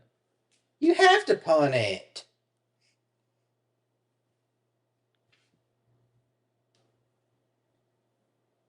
Oh! Oh, he dropped Pass it. interference. Pass interference, guys. They just got lucky, bailed out. 15-yard penalty. I guess that's why you go for it. Big mistake on Auburn's part there, guys. Let's look at the live chat. I'll refresh it again. We got 4 people watching right now. Obviously, it's halftime. People might be taking a break, getting their snacks, their cold beverages. I know Jake's gonna be getting another cold beverage here soon. Yeah, buddy.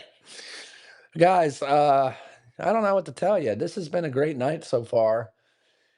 It's college football. Never know what's going to happen. And especially here in week 1, we're sitting at 581 subs. Got to feel pretty good here at Break the Huddle. We appreciate all the support. Appreciate these guys joining me tonight to cover and break down live from Break the Huddle After Dark. Here goes Baylor. They're going deep. And oh! They had them. They had them, guys. They had them wide open. Just couldn't drop it in the bucket. You know, I was expecting to see a lot more enthusiasm from Rooster tonight. He's been kind of low key. What's going on over there, Rooster? Games have not been too entertaining. If I'm being honest. Well, I mean, Rooster, listen, not every game's going to be a marquee matchup. I'm currently doing something. He's Business. are you putting in your bets? You got to talk about what's going on. That's how you got to tell people. Oh, man. You got to tell people. You can vouch for me. Oh, he's doing big business right here. He's making a lot of interesting bets. Let me tell you something. I just got some live feed from an anonymous source saying to put some money on Jerome Kim to beat Taylor Fritz tonight in the U.S. Open. No. So I'm going to listen to my reliable source. Well, the good news is we're not covering that tonight, Rooster. We're here Well, I'm live. not talking about it. But, Yeah, well, we don't need to talk about those well, bets. you just asked me. You keep your other bets to yourself. Oh, he just asked me what I'm doing, did he not? Well, anyways, I can't win here. in the meantime, guys, we're sitting here at halftime. Getting ready for our break to start. I'm getting ready for our. We'll be taking a 5-minute break. It gets stretched. What happens here in the last 8 seconds of Baylor? Touchdown Baylor. I'm gonna get up here in a second, move around, but if Look at that, that's awesome. Baylor's gonna score a touchdown right here.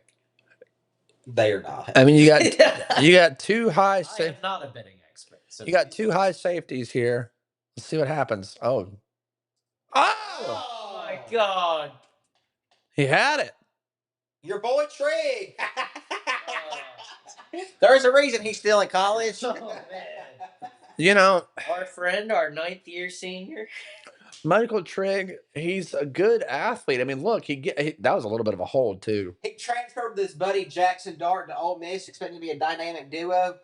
One is now a top 5 favorite for offensive rookie of the year in the NFL. That's right. He did come from USC. And one is a backup at Baylor. What a legend. I don't know what they're expecting to do. What is your plan here? What was that? That was what you call a good old stat pad right there. Oh, and it is officially halftime in both games. Halftime at both games. If you're tuning in live here, Break the Huddle Studio, everyone give a big wave to the camera over here. Woo! We're live. Break the Huddle After Dark. We appreciate everyone joining tonight so far. We're just getting started. We're going to give you a halftime update on the Auburn-Baylor game after our 5-minute break. We're going to get up, stretch, loosen up, and get ready for the second half. Because, guys, we've got some big-time second halves coming up here at Break the Huddle. If you haven't already, hit that like button, hit that subscribe button. Put your comments on the games down below. What do you think so far of Dion, Colorado, Georgia Tech, Haynes King, Baylor, Dave Aranda, Jackson Arnold making his debut for Auburn so far? Has looked pretty good coming out of the chute. Better than I thought he would. We'll be back in, let's just say 8 minutes. We'll make it an 8-minute break. I think that's good enough time for us to 8-minute break. stretch around. Thanks again for watching. We will see you back in 8 minutes sharp.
Shout out to our viewer Marley, who just told us we've been on mute this whole time.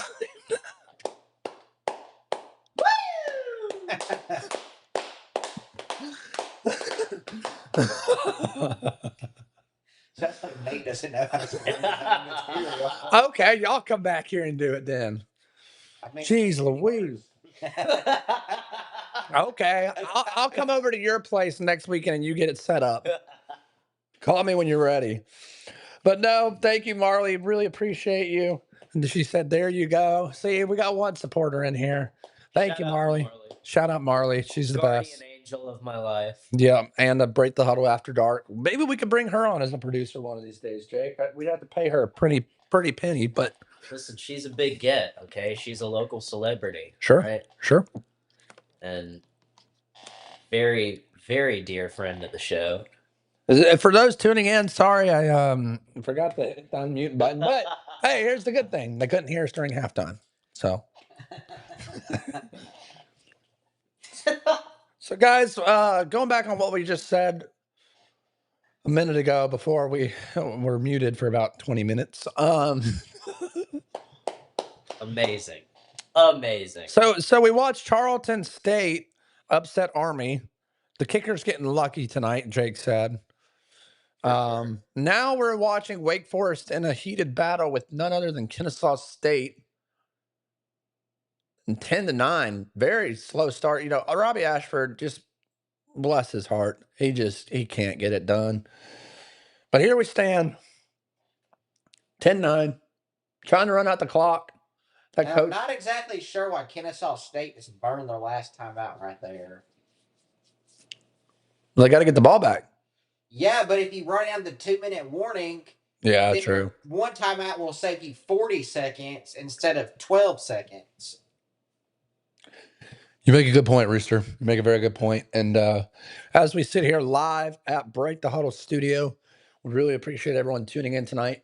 Shout out Marley, who has been an amazing moderator, helping us get our sound working. Hang on. Can you believe that this is Georgia Tech's first punt of this game? Oh, late hit. No. He was already touching him before he threw him out. He called it. Oh, my word. There's no way that they just called that. Well, listen, guys, with this ref calling the game, and y'all have already made it clear with your silence how much you hate this ref. He is, to put it in one word. There we go. Face mask. You know who he reminds me of? He reminds me of a young Jesse Palmer. Oh. It was a face mask. Okay. Let me shut up. That's crazy. The ball boy just took a cleat to the face.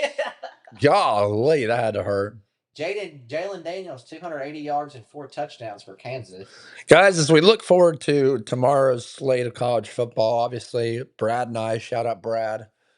Shout out Brad. Yeah, Brad. Woo! Woo! Brad, my co-host, senior co-host here at Break the Huddle, couldn't be here tonight, but I'm sure he's at home watching.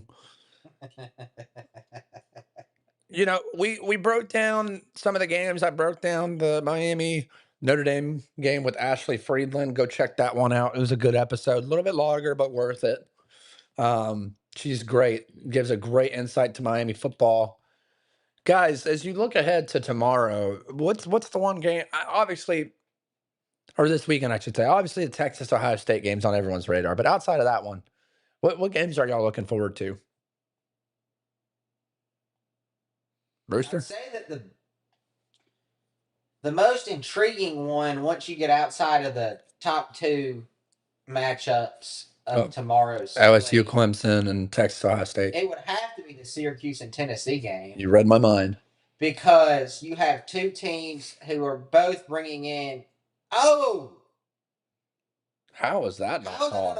Targeting or a roughing the passer? I feel like they're going to have to review that one. But I feel like it's going to be interesting to see how 2 teams with 2 entirely new offenses. I mean, on the Syracuse side of the ball, you have a new quarterback, a new running back. You have you lose Jackson Meeks. You lose Gadsden. You lose Pena to the transfer portal. You're losing your top 5 producers on offense on Syracuse's side of the football. But then on the other hand, you on the Tennessee side are losing your starting quarterback, your Heisman Trophy potential candidate, Dylan Sampson, running back. You were losing your top 3 wide receivers. Yeah. The only offensive players returning are Chris Brazel, Miles Kitselman, and Lance Hurd on the offensive line. And let's not act like any of those 3 guys are world beaters by any means. So I think that I will go ahead. My pick of the entire weekend would have to be the Syracuse plus 14 points. I just don't see any world in a game where, I mean, That's a late hit. in the Syracuse Tennessee game, the offenses are virtually dead even, in my opinion. I just don't see how you're spotting a team 14 points when there's really not a clear talent difference in the two teams. Yeah. Jake? I don't know, man. Both of those programs have something to prove. And that's going to be the biggest reason why that game is super, super interesting to watch. Because, my God. I mean, for similar reasons to why Auburn and Baylor is so interesting. I mean, what are they saying right here? I have a question for you. What's up? Do you think Tennessee should have just paid Nico what he wanted? No. Or do you believe that they should have just got rid of him and just stuck it out with this guy? Because, my opinion, even though it's not the popular one, I think they should have just stuck it out with Nico this year and then just made him prove it. And if he doesn't play good, just tell him to hit the road, because Tennessee, in trying to be stubborn, has essentially screwed themselves this year. Yeah. Because they're going in with a quarterback who's had 4 months max To get adjusted to really even yeah. learn the playbook. And then going alongside that, he has to learn, the offensive coordinator has to learn who he is. And then you have to build the chemistry with your receivers. I think the fact that they chose to allow Nico to go shows what they think about where their football program is right now. Because I think you fight to keep him and you pay him what he wants if you think you're going to go compete. Right. But if you don't, which I think this is what shows that they don't think that they're ready to go compete right now, they let him walk. And they said, we're just going to roll with what we got because we weren't really expecting, even with him, to really be something in the SEC this year. So that's the biggest reason why. And they're going to say, we're taking a stand for the old ways and traditional college. That's not it at all. They didn't expect to be anything. Oh, my God. Oh, just terrible. Could not have gone worse for Colorado there on 3rd down as they get a huge sack. You drove down the field doing something very specific. What did you do that got you down to 1st and goal? You fed the ball to Michael Welch. Now, when you get within the 10-yard line, you put the ball in Caden Salter's hands. Why? Why would you do that? Michael Welch is averaging almost 9 yards a carry. Are they going for it? Kicking a field goal. Okay. Why would you do that? Yeah, guys, I that was a boneheaded mistake for sure. I mean, thankfully they get the field. At least they tie it up, but holy crap. I mean, you were moving the ball down the field extremely effective. Like, that was the best offensive drive we've seen out of Colorado this entire game. And you end it, but it doesn't matter if you can't finish. You have to finish it. And the way that you've got to put up 6.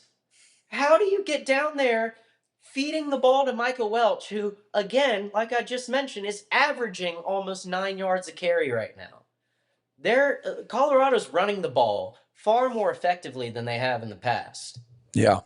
And yet, Once you get down into short yardage situation, you then put the ball. You go and why? Why would you do that? I could understand it if maybe because of Caden Salter's skill set, you want to get him out and run him out on the outside and give him get him out on a bootleg. Give him the opportunity to either throw it down for a touchdown or take off. But you didn't do that. You had him drop back. You're on the 5-yard line. What are you doing? Not a bad. Rooster? No wonder you only come away with 3. That's garbage. I think that's great play calling. Yeah. Well, if a Rooster's cocky picks, it's great. But if you were the coach there, do you agree with Jake? Do you think they should have done it differently? Well, where was the first and goal at? Because first and goal started at the 9. You can't. I don't think you can run the ball on first and goal at 9. But you got down there by running it. Well, you got down there by a late hit out of bounds and a face mask. Well, Again, true, but you also had to. I mean, that wasn't the only play. I mean, they were True, moving but- the ball very effectively. They got the ball at what, the 40? But They got here- 30 yards in penalties. But here's the thing, guys. They haven't made mistakes. Georgia Tech's made all the mistakes so far in this game. Mhm. And to Jake's point, Colorado's got to capitalize. They have not capitalized. You just came off of. They got forcing 13 your points. first punt. 13 points on what? 4 turnovers? 3 and And major penalties? This drive was in response to the first punt that you forced out of the Georgia Tech offense, and that's what you do in short yardage. Tell us how you really feel, Jake. Well, I'll tell you how I really feel. Colorado's going to lose this game, and it's because of calls like why that. haven't we seen the sunglasses anytime recently? Because they haven't scored a touchdown outside of the first turnover that they got. Yeah, not good. You know, And Rooster. I'm upset about it. Yeah, I'm very upset. Tell us how you really feel. No, but Rooster, I want to bring this up for a second. And if I can find it again, I'm trying to switch through the camera angles here. My apologies. I believe it's on this one. Here we go. So I'm bringing up your bets for the weekend, Rooster, right here. It stands. You took Boise minus 5.5, 6.5. You got Georgia Tech -4 at 110. Still got a chance to hit. You talked heavily about that Syracuse game tomorrow at noon. Every eye is going to be on the Texas game, and rightfully so. But Syracuse, a 13.5 point underdog right now. I don't know if the line's moved since then, but it stands during our episode. You got them plus 13.5. You got Kentucky minus 6.5. I Versus. believe that since we posted that video, the line has shifted heavily in Kentucky's favor. Okay, so there's that one. You got +4 for LSU on the road in Death Valley at Clemson. You got Miami money line +110. Do you want to give any updates on any other bets going on? Well, the LSU game, I Is that said in the video, Randy Moss? I said in the Randy video, Moss is on the sideline. but for those who weren't able to see it, the LSU game is it's just going to come down to Oh, Haynes King completes a throw. I think Garrett Nussmeier is the better quarterback, and I would agree. I would agree. Garrett Nussmeier, while he hasn't played lights out in big games, Sure. Cade Klubnik, we saw firsthand in the Texas game. He sure When it comes down to a big game and he has to do something, he forgets how to play. Mm-hmm. I mean, we saw the Texas game. We saw Golly, Haynes King just Garrett got kicked in the Riley. head. Garrett Riley just let Haynes King just took a shot to the Jewels. Cade Klubnik just pulled the ball every chance he could, and it just seemed like it was just a consistent theme towards the end of the year that every time the game got bigger and bigger, he continued to fall harder and harder. So I'm not trusting a quarterback Great tackle. who hasn't proven anything, really. Mm-hmm. The only reason why if you just took away his 5-star number 1 out of high school ranking, you would have never known that he was anything special. But that I think that game right there is going to be really intriguing to see. But also, oh, that's a first down. He Yeah. laid it on top of it. Yeah, he wasn't down. He was on top of the defender. That's the first down. That's a terrible spot. But I think it's still the ball's just over the. Unless they're saying it's forward progress because he. Where did they blow the whistle? I mean, he laid it on top of him, Right, Yeah, he's but not they down. can still blow the whistle for. but he was never down. You can't. He's down right there. So I mean, Yeah, that might actually be a. that's a first down. With it being the ruling on the field, they're probably not going to overturn that. It's probably going to be a first down. Guys, we got 25 viewers on Twitter right now. Woo! Shout out to Twitter! /X. But I will say that when we're speaking in terms of the best bets, that is, of the weekend, when you have I saw a statistic earlier this week that when you have Power 5 top 25, when you have a top 25 ranked team playing at home against an FCS opponent and they are favored by 37 or more points, they are 19-2 against the spread. And when I take a look at the games that tend to favor that, you have SMU against East Texas A&M at 50.5. I mean, that's an absurd number, but it follows the formula. You also have Kansas State, North Dakota. There's not a line out for that. Long Island and Florida. There's not a line out for that. But I mean, Iowa State and South Dakota. That's going to be a very intriguing one because Nate really believes in South Dakota. I do. Guys, and South Dakota is a top FCS team. South Dakota, South Dakota State. South Dakota State's Jackrabbits. South Dakota, I believe they're the Coyotes. But I mean, Iowa State didn't get back in from Ireland until the next day. Late Sunday. And they're having to make that big time adjustment. Yeah. So it's going to be interesting to see how they game plan because 16 points is a lot of points considering you just flew back in from Europe not even 7 days ago. Yeah.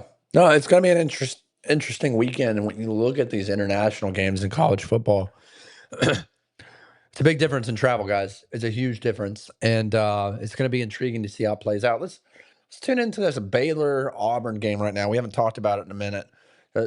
Jake, we're tuning in live with just over 9 minutes to go in the third quarter. Jackson Arnold getting his first start for Auburn here. May not be the biggest primetime game that he will see this year. Obviously, he'll get to see the likes of Georgia and Alabama. But for a Friday night kickoff on the road, how would you rate his performance thus far? He's only thrown 12 times. I've been far more impressed with Jackson Arnold than I have been with really either of the quarterbacks in the other game. Yeah. Jackson Arnold, and we talked about it before both kickoffs, I wasn't sure about him. And he's kind of settled and quieted my doubts. I don't know if he's one of the best out there or anything like that, but he's certainly exactly the type of quarterback that Auburn needs right now, which is a guy that can make throws like that right there, but also can run just as well. That was Singleton. 4th down and 1, it got overturned on the Georgia Tech side. Unbelievable. So, guys, if you're just tuning in, we're live at Break the Huddle Studio after dark as we have live coverage of Auburn versus Baylor, Colorado versus Georgia Tech. Georgia Tech going for it on 4th and 1 with Haynes King, and they easily got it. But going back to what we were talking about with Jackson Arnold over here on the Auburn side. Yeah, go ahead, Rooster. I know that this may be a little bit of an extreme comparison, but what I'm watching Jackson Arnold in this game do, when we're talking about the Georgia Bulldogs and the uncertainty surrounding their quarterback situation.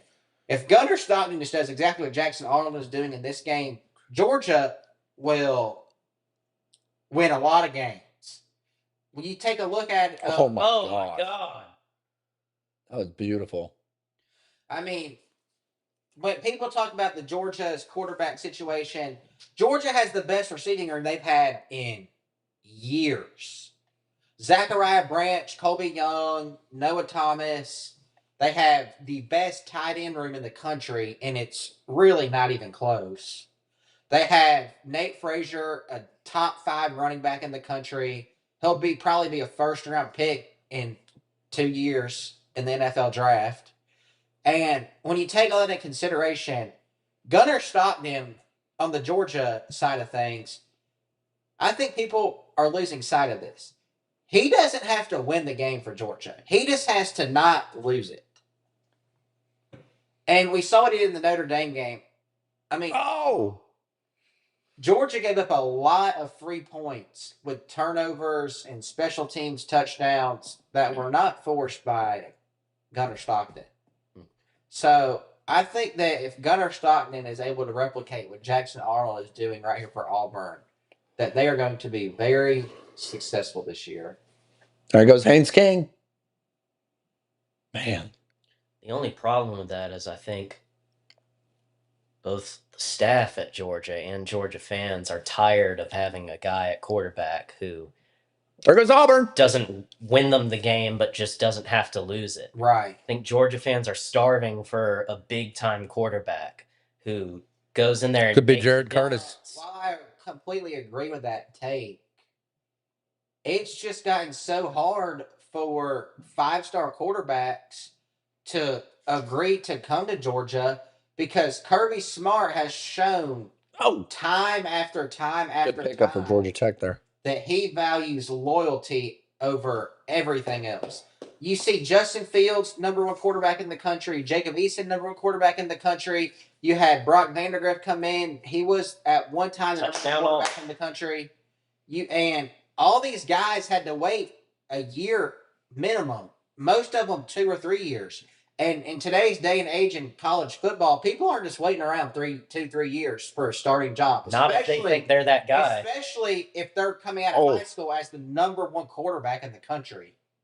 So it continues to get harder for Georgia to recruit those kind of guys. Sorry, we were laughing at the Hosley celebration there. It was I don't know how you would call it. Very People animated. might forget, in anticipation for Texas Ohio State, Arch Manning was visiting with Georgia and was in large talks to be coming to Georgia and ended up deciding to go to Texas. I don't know, man. You got to get a quarterback who can make a Haynes difference. King touchdown. And there we go. Thoughts? Well, in They're the running the second ball good. half, that a lot of people thought Georgia Tech would start to kind of fizzle out because of things like the altitude and the travel. Here they are putting up a touchdown after stopping them for a field goal. So clearly that narrative is not true because, wow, this second half offense from Georgia Tech looks way better than the first half offense.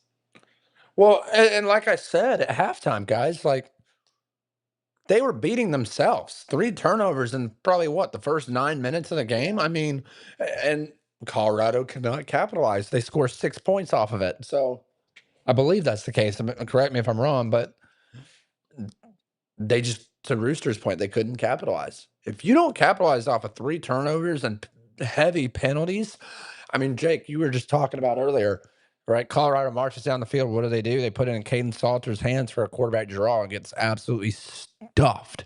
Well, like a Build-A-Bear. If you take away, I know this is a lot of hypothetical here. Yeah.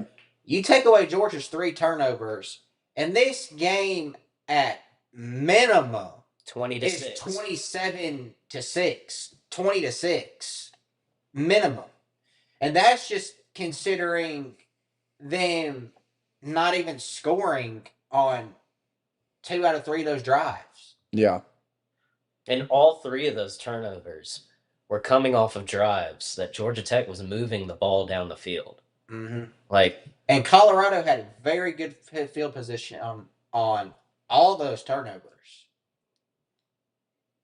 I think if you're a Colorado Buffaloes fan right now, It's going to be a long season. you're wondering when you're going to see. Look, Caden Salter, 7 of 12, 69 passing yards, and only 1 passing touchdown with.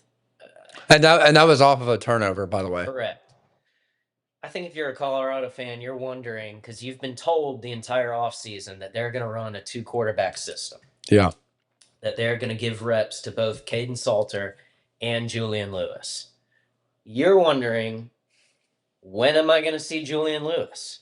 When am I going to see what that guy's got? And here we go. We get Caden Salter again.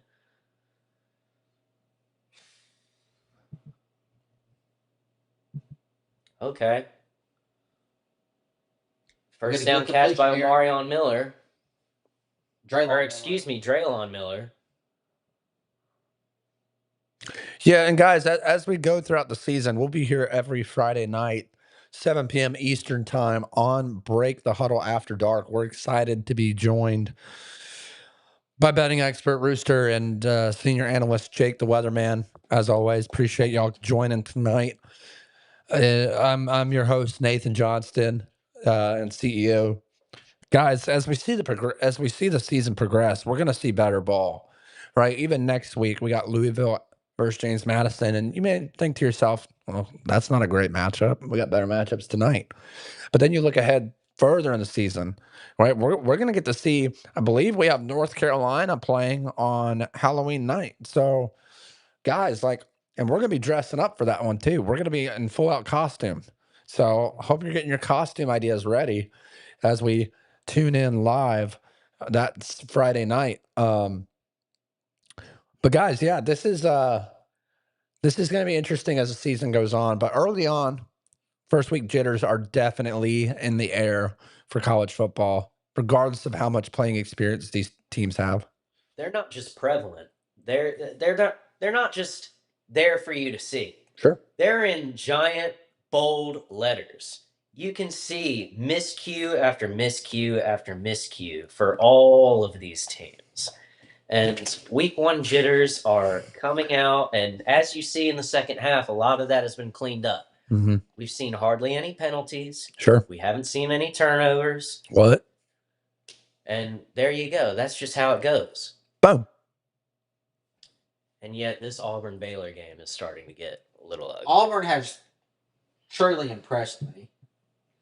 I was expecting Auburn to win the game, but I also wasn't expecting it to be relatively easy for them. Yeah. Not at all. I'll be honest with you. This is a total flip of what I was expecting.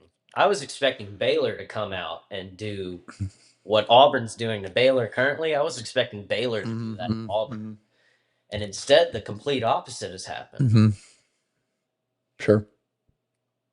And if this is the way that Baylor is going to look heading into week 6, 7, 8, I suspect Dave Aranda will not be the coach of this team for very long.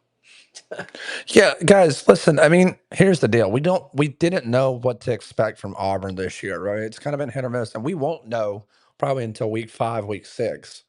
But what we do know tonight, and Jake, what you were just saying to piggyback, they're playing smart, consistent football. They're not making the big mistakes. They're not getting penalties. They're not getting turnovers. They're playing exactly how they should be. And that'll win you a game in this situation. Well, Auburn can beat up on the Baylors and the Kentuckys and the Mississippi States as much as they want to. Yeah. But unless they start beating Georgia and Bama and Texas, their fans are not going to be happy. I will say, for as impressed as I am with this Auburn team right now, I haven't seen anything that makes me think that they can go into Sanford Stadium and win a game. Well, they're playing at Auburn this year. They will play But yeah, to your point, they're not going to go into these big time places and win a huge game. That at least not from what I'm seeing right. And perhaps they could surprise me yet again. But I don't know. I mean, to Ross's point, to Rooster's point, I don't know. They can beat up on teams like this all that they want to, and that's good. You have to do that in conjunction with. It should be an expectation, yes, Absolutely. especially at Auburn. Nice grab. Go. Oh! And that's the Oh! difference between the SEC and the Big 12 right there. The sniper. The Big 12 lineman is not tracking that guy down. The problem for Baylor has been, though, that Auburn's defense is showing you to a T, bend, don't break. Because they've been giving up big plays like that all game, and yet the score is 24-10. Guys, 33 viewers on Twitter right now. Let's give it up. Go! Woo! Come on, Rooster. That's what I'm talking about. Appreciate everyone joining in tonight. I'm your host, Nathan Johnston, off camera. We'll be back live. I'll be on camera next week and tonight for some of it, but we're having a little technical difficulties. Oh!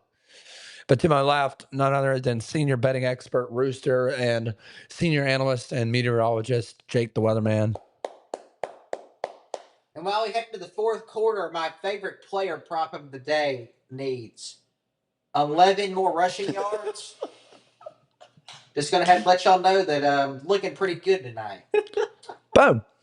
Auburn money line looks like it's going to cash easily.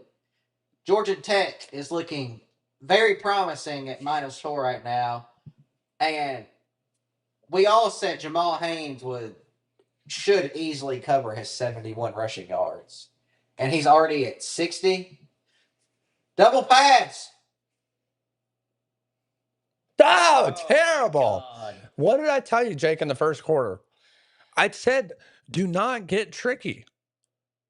Colorado's just thrown out the bag. Well, don't get tricky, but that was you also expecting them to be able to move the ball. Very true. But here they are, just making boneheaded mistakes. It's like they try something like this after they've had some success moving the ball. And now it's a drive killer. For that play to work, you need to have some proven success in screen passes. It's almost like they haven't gotten rid of some of the plays that they used to draw up for Travis Hunter. They have another backwards pass right here. This one works out. Tailed. Got about 6 yards. I don't know if I can say it on live. Got destroyed. I want to say my famous slogan, but I'm not going to. Do a good job, though, of turning a bad situation into something better. You're now 3rd and short. Yeah, guys. So this weekend, I was supposed to go to Clemson, LSU. Supposed to go to North Carolina, TCU. Supposed to go to South Carolina, Virginia Tech.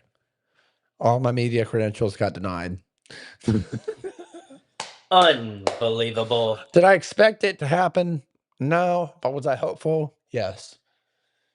Colorado picks up a big 3rd down and 3 right there. First down with 12 minutes to go in the game. But they got to finish on this drive, Jake and Brewster. You can't settle for a field goal here. Because Haynes King will take 7-8 minutes off the clock. Pass interference on the defense. On who? Baylor or Auburn? Well, like we were saying earlier, Colorado's only forced 1 punt in this entire game. You can't rely on your defense in this game. You just can't. You have to go down the field right now and score a touchdown, and you probably have to do it quickly because the way that Georgia Tech is moving, Georgia Tech's going to take 6 minutes off the clock. At least. At least, yeah. For those of you viewing right now, if you want to give a super chat, ask a question down below. This fine panel to my left will be able to answer your questions efficiently and immediately. If you haven't already, hit that subscribe button, hit that like button. Helps our channel grow and helps YouTube push out this live to others who are so desperately wanting good commentary in college football. Nobody's had any questions for me tonight. Baylor quarterback is Rooster. It's week 1. Maybe they'll have some next week. Be patient. But you want to got a question for Rooster? Oh no! What happened? Did he hyperextend it? It looks like the Baylor quarterback might be. He's still in there. Yeah, but he's in a lot of pain. What did it look like, Jake? I missed it. So we're not having any rushing. Something with his ankle. No rushing attempts is what you're saying. He might push through it. Look at the Hawaii quarterback, Alejandro, whatever his name is. Well, He can't even throw it. He can't let's even. not pretend like Auburn is the same Oh. level as Stanford. Nice little move right there. Guys, 118 views tonight on And it's YouTube. 4th and 1. 118 Third down. 118 views tonight on YouTube so far. Let's give a round of applause for all the people who have joined us tonight. No super chats, but that's He didn't get it. he didn't get it. He did not get it. 4th down coming up for the Colorado You got Buffs. to kick the field goal. Jake, the weatherman, looking like You got to kick the field goal. looks like he's in turmoil right now. It's okay, buddy. I'm in shambles. He's in shambles. Rooster on the other side starting to become a little bit more uplifted. Why is that, Rooster? Is your bet about to hit? Because I'm starting to envision everything just falling the way I intended. And it looks like Baylor is going to have to go for it here on 4th down. 4th and goal from the 5. Yeah. What even was that? That was the that was the worst. That was so awful. Rooster just got a question in here by an anonymous user in the chat. Oh, he didn't get it. Yeah. Oh, the Second effort. Rooster, the fans are wanting to know. Oh, here goes Baylor. Touchdown Baylor. Just like that. Both of their touchdowns have come on 4th downs. They're back in it. 24-16 with the PAT on the way. But Rooster, to go back to the chat, just had an anonymous user ask, quote, Rooster, what is your lock bet of the weekend? Well, we just spent 20 minutes talking about Syracuse against Tennessee. That's not the point, Rooster. We have someone asking a question. Syracuse plus 13.5 against Tennessee. Boom. See, this is the problem with Rooster. When someone asks a question, you've been asking for it all night. Oh! Oh my God, that should have been an interception. What is that? But there's your lock of the weekend. Syracuse plus 13.5, 2 completely new offenses against 2 defenses that are complete questions. I mean, Tennessee lost their no pass interference because the ball was tipped. Yeah. You have Tennessee they lost James Pierce, and then they had Boo Carter, who was in a scandal, and I believe he's back with the team now. But their defense is just... Jake, how do you feel about scandals? I love scandals. Get scandalous. Yeah, sure. Why not? It just makes it more interesting when we see you out there on the get a little frisky. It gives guys a little chance to talk. What are they reviewing? They're reviewing if the ball was tipped. Oh my gosh! Or not, even though it clearly was. I didn't even know that was reviewable. I feel like had no idea this was reviewable either. I feel like sometimes they just make up rules as they come. I mean, me and Rooster were at the Texas-Georgia game when they made up the rule that if you throw a bunch of booze on the field, that you can overturn a call. Well, it wasn't just that; it was like tortillas and like. Yeah, I believe tortillas is a Texas Tech tradition, though. It is. They stole it right out of their back pocket. They copywrote. It was all sorts of garbage people were throwing on the field over a legitimate call. We won't relitigate all of that. Sure. But when I look back on it, I'm glad they called it, because now Texas didn't have any excuses. Mm-hmm. Yeah, I mean, they got all the calls in their favor, and they still couldn't pull it out. This year, they'll get another chance at home.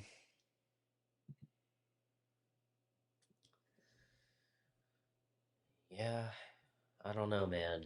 I feel well, Nate, what is your pick to watch this week? What is your game to watch this week? Now that we've talked about Syracuse and Tennessee, we've talked about the Texas and LSU. What game is intriguing you? Honestly, as I'm looking through right here, the spread for the Alabama game. We haven't talked about Alabama, Florida State, right? Kalen DeBoer's second year. Ty Simpson comes in at quarterback. Alabama has struggled against the running quarterbacks, but this is a totally new coaching staff here for the Crimson Tide. But you look at a guy like Tommy Castellanos. Yes, he can't throw the ball. I think everyone would agree with that. But that dude's shifty, man. He reminds me of a Mike Vick, the way he runs that ball. And if he gets loose on Saturday, I believe is it Saturday or Saturday? It's Tomorrow. at 3:30. Tomorrow at 3:30. I don't know why I thought it was on Sunday. Well, the one thing I can say about that game is you haven't heard anything out of the Alabama camp this whole entire offseason, really. But on the other hand, Very hush hush. all you hear is Castellanos just running his mouth. He just keeps on talking. Talking that stick. And I'm not too sure that's a wise decision when you're playing against the Tide. I'm sure about it. It's a stupid decision. What are you doing? You are from Florida State. No, he's So from you- Boston College. Even worse. And he's not even played for Florida State. First of all, And Auburn just ran the kickoff back. oh, just when Baylor thought they were getting back in the game, Auburn says no. Auburn says, "Who's your daddy?" Oh man. Yeah. Yeah, wow. Big momentum swing right there for Auburn. Gonna have some Cobras and some Shackers in the stands. Look at that Shacker right there. But if you look at this weekend, another game I want to highlight too, and we talked about this on Break the Huddle with Brad. How about California going on the road to Oregon State and Corvallis? Right now, the spread's 1.5 Oregon State. Malik Murphy, highly talented quarterback that transferred from Texas to Duke, now to Oregon State. And then you bring in a true freshman. I won't try to pronounce his name for Cal. Kiawe Sagapalutolole. Something like that. That's as close as it's going to get. Highly talented 5-star freshman that got named the starter for Cal. Mendoza leaves, heads out to the Midwest / East. Where is he at now? Indiana? Mendoza? Indiana. Yeah, so that quarterback departure. Guys, like I'm intrigued to see that game, right? Cal had some high expectations last year with Mendoza and the ACC. I'm curious to see what they do this year. That's going to be my other game of the week, and it's a late night kickoff, 10:30 p.m. on ESPN. It just shows you the faith that Cal has in that rookie quarterback. That even with Devin Brown transferring in from Here goes Colorado. Why not? What in the world? And that sums up Colorado's season right there. I just think it goes to show you the faith that Colorado has. I mean, that California has in that rookie to start him over Devin Brown. He's been gaining experience for 3 years at Ohio State. What are you throwing your arms up in the air for? That was terrible, and it was your fault. Caden Salter. Oh, can he redeem himself? No. 3rd down and 5. Big 3rd down right here for Colorado. You got to think they're going for it if they can't pick it up. You have to. 3 is not enough here. You have to score a touchdown. You have to tie this game up. Jake, the crowds, the fans are seeing your reaction here on the live feed. That guy right there, Pat Shurmur, you have sucked today. You've sucked today, Pat Shurmur. You've called terrible plays all game. What do you have to say to those who really value his expertise in the NFL? I say that those people are idiots. And that's a PG version. There he goes. There goes Salters. And Touchdown. He's down at the 1. What do you mean? They just called him down at the 1. What? Huh? You gotta be kidding me! Jake was ready to throw on the shades, and here he is, down at the. Oh, yeah. Yep. That's not down at the 1. That's a touchdown. The ball is clearly over the He white started line. his slide. That's not a slide. This is the type of energy I need from you guys. And of course, that ref. That is the. Oh my God. That's so obviously a touchdown. What are you talking about? I don't think it is. What do you mean? Nothing is down until the ball. The ball has to cross the plane of the first white line. It clearly is across before anything. It's It's this part right here. Wait, look at that camera. This part. This one, Jake. This one right here. This part right here has to touch. Do you see any of that touching before the ball crosses the white line? I don't. Thoughts, Rooster? I think his ankle's down. The ankle doesn't mean you're down. Right there. Look, his ankle's down. I know his ankle's down. The ankle being down doesn't mean you're down. It has to be the calf. The fans are really loving this crash out by Jake right now. I'm crashing out and I don't care. That's clearly a touchdown. This is garbage. After What are we further review reviewing? of the field stance. I don't know. We'll see. We'll see. Auburn's up 31-7 at the 17 at the end of the third quarter. Oh, that game. Oh my God.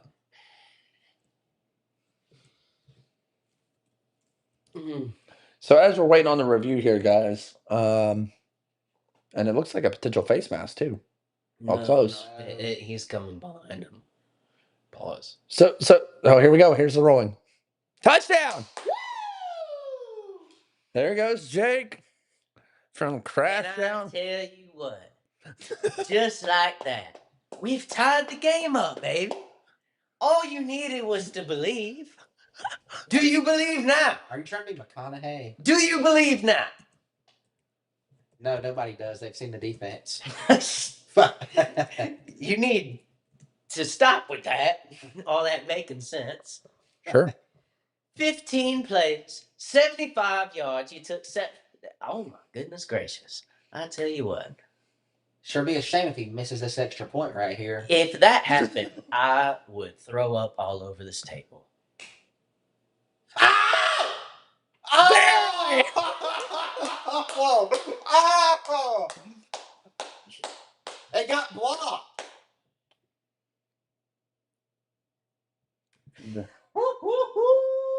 That'd been so funny if I just called that. I would have had to follow through with my promise. Or excuse me, I would have had to follow through with the promise that I made. But I tell you what, this right here is the difference maker. Do you see how this touchdown was just scored? It was scored off a Caden Salter run. Now that is exactly the game plan that the Colorado offense needed to come in with. And the reason that this game is only tied right now instead of the Buffaloes being ahead is because they've abandoned that offensive game. Now, the only reason this game's tied is because Georgia Tech had 3 turnovers in the first 3 possessions. You can't say that in direct response to them tying the game up. Allegedly. You That said made the only, sense you said the only 10 reason, minutes ago. You said the only reason the game's tied is because they finally started to run the ball. Yes. That's not the only reason the game's tied is because they fumbled it 3 times. That made sense in the first half. This What? is now. What?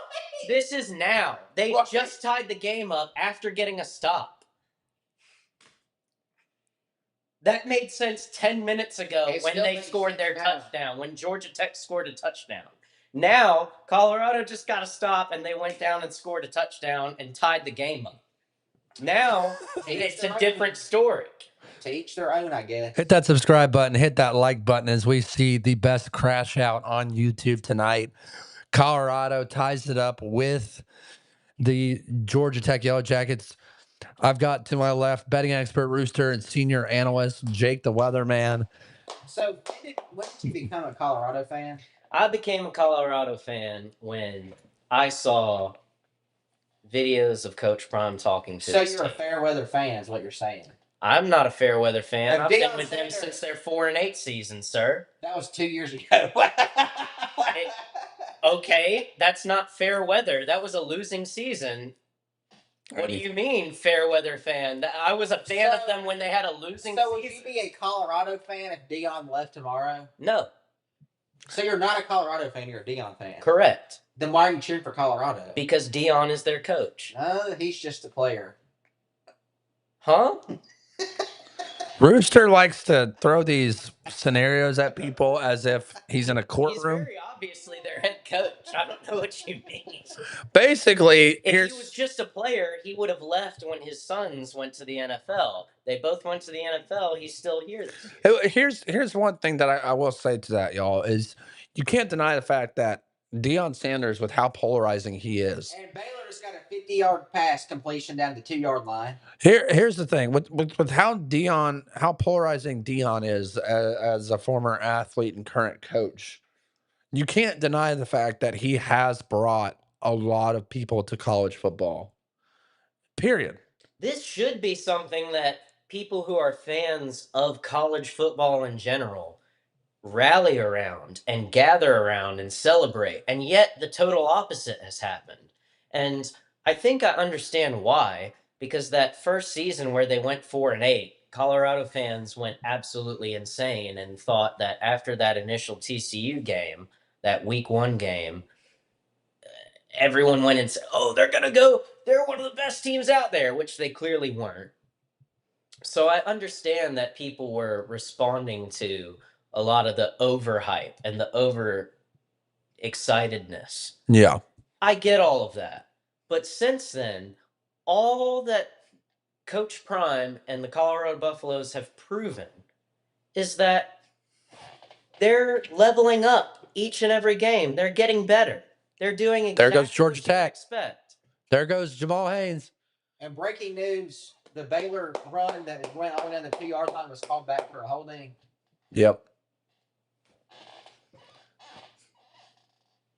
If you're just tuning in, be sure to hit that like button, hit that subscribe button, share it with your friends. If you're tired of hearing all of the annoying commentary on ESPN and Fox, tune in to us every Friday night here at Break the Huddle After Dark. I'm your host, Nathan Johnston, alongside my co-host, betting expert Rooster, and senior analyst, Jake the Weatherman. I tell you what, though, if Georgia Tech wants to win this game, they've got to continue to feed Jamal Haynes. They got to. It's been underwhelming, in my opinion, how much they've used him in this game. I really thought, and granted, listen, maybe they're saving him for the weeks to come because they're going to have some really good competition. And with all running backs, you have to limit the amount of carries. There's no doubt about, throwing up a lob, and he got it. He caught it. Huge catch by Santa Maria. Unbelievable. Big first down for Baylor. Threw up an absolute prayer. Credit to Baylor, where credit is due. They refused to lay down and die. Well, I mean, Still that fight. reminded me of Johnny Manziel, Mike Evans. Just say, screw it, throw it up, and let the best man win. Georgia Tech called a timeout. Interesting.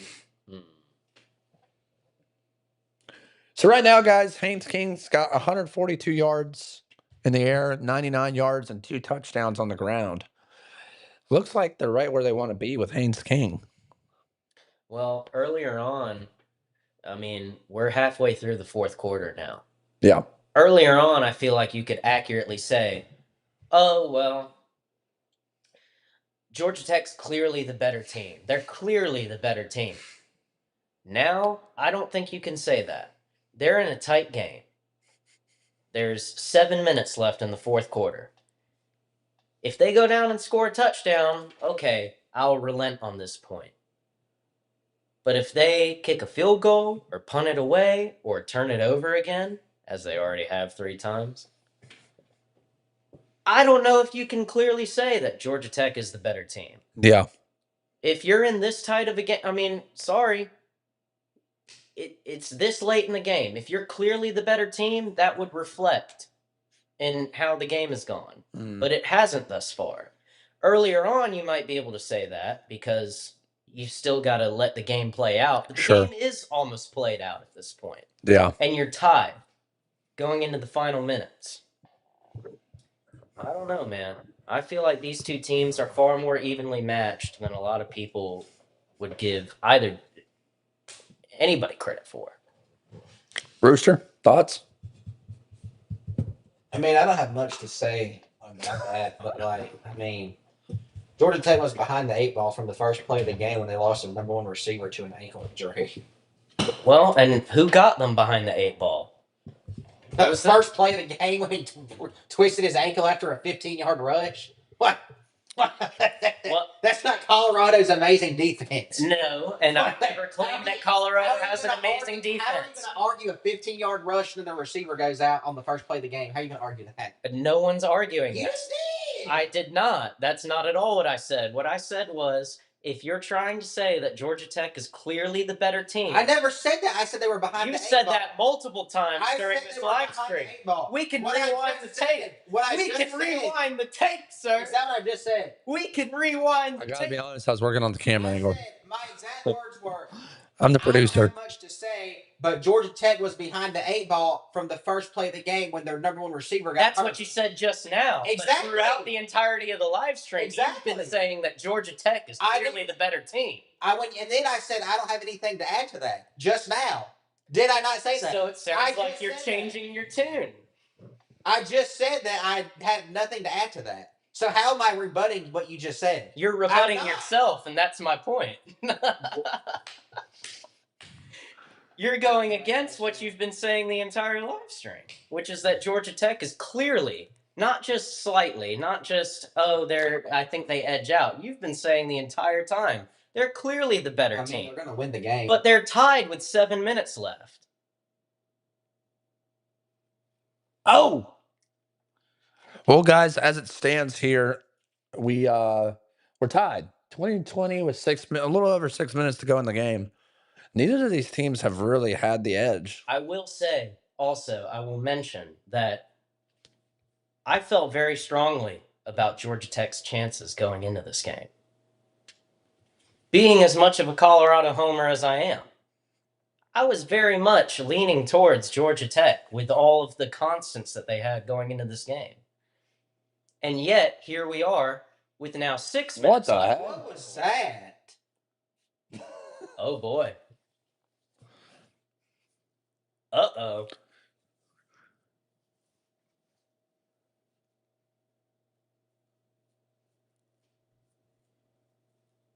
What is it? False start. Oh, no! Illegal snap. He never even snapped He didn't it. even snap the ball. I wonder if he moved it. I bet he moved it. Well, one thing's for sure. This Georgia Tech center is awful. Yeah, Oh, my God. He pump faked the snap. Oh, no. And that turns a 3rd and 8 into a 3rd and 13. Rooster, what are you calling here? I mean, I call him a halfback draw. Just looking over the people on the line. Oh, again! Another false start. Oh. None of this matters if you can't stop them right here and then go score. You have to finish. 8 penalties for 65 yards, guys. It turns out that Brent Key wasn't lying in his press conference earlier this week. So you're going back on what you said, too. I'm not going back on what I said. I told you just now that I thought Georgia Tech was going to win this game. I agreed with you that I thought they were the better team. Boom. You heard it here first. And what I'm watching right now. Oh, another high we snap. were both wrong. Why? Oh, no! Did it? Dropped it. Unbelievable! Throw. He had him wide open. Oh, that should be a post-snap penalty, too. For what? Because he just pushed him after the play was got dead. up. He pushed. Watch it again. He pushed him after the play. Well, guys, as we're tuning into the other game, Baylor just scored. It's a 7-point game. That's crazy. Baylor went down the field and scored, guys. We got 11 minutes left in that game, and it is still in the reach. If you're tuning in live right now, be sure to hit that subscribe button. Turn on that bell. The kicker right there. You got it there, the flag. They literally hit the back plant leg of the kicker. After he got the ball away. It doesn't matter. Yeah, yes, it does. No, it matters. You know I'm right. It depends. Depends on how long after. Yes. He was in the air. I didn't see it. You want to rewind it? I didn't see it. I was focused on the camera. We haven't rewinded. He was in the air the whole time. Now we're rewinding. Hang on, guys. What? He's in the air.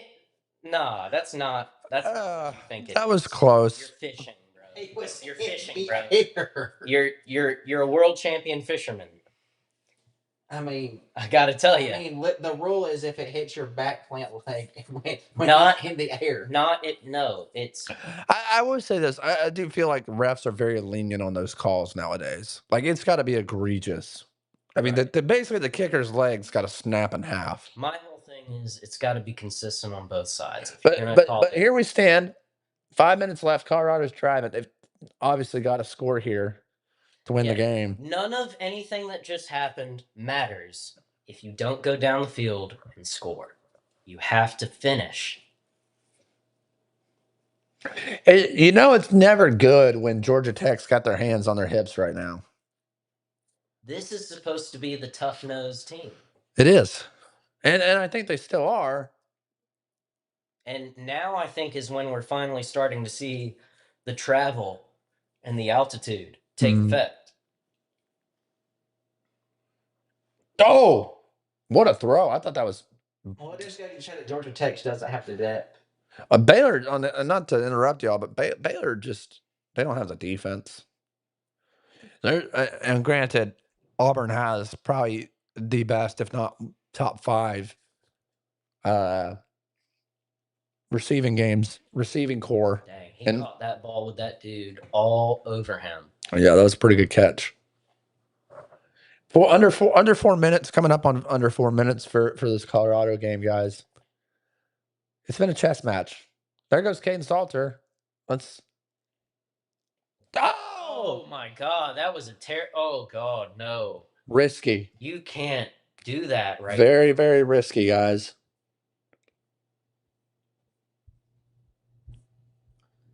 I'll tell you what, the 2 teams I've been impressed with the most are playing each other. It's Auburn and Baylor. I feel like both Georgia Tech and Colorado have been a little lackluster in terms of expectations for both teams. Yeah, I will say we've definitely gotten our money's worth, right? I wanted to see if Baylor was going to come out with a fire underneath them. Because what are we? This cameraman sucks. This camera guy will be hired by Break the Huddle tomorrow morning. I can guarantee it. This camera guy has to be the worst. I mean, you might as well just put a lens cap on that camera the way he's viewing the game. Oh my goodness. What happened? 3rd and 6. So, guys, obviously, tough position for Colorado here if they don't pick it up. You got to think they punt. Yeah. This is a big 3rd down, guys. This is a really big 3rd down. What are you calling here, Rooster? I don't know. Jake, what are you calling here?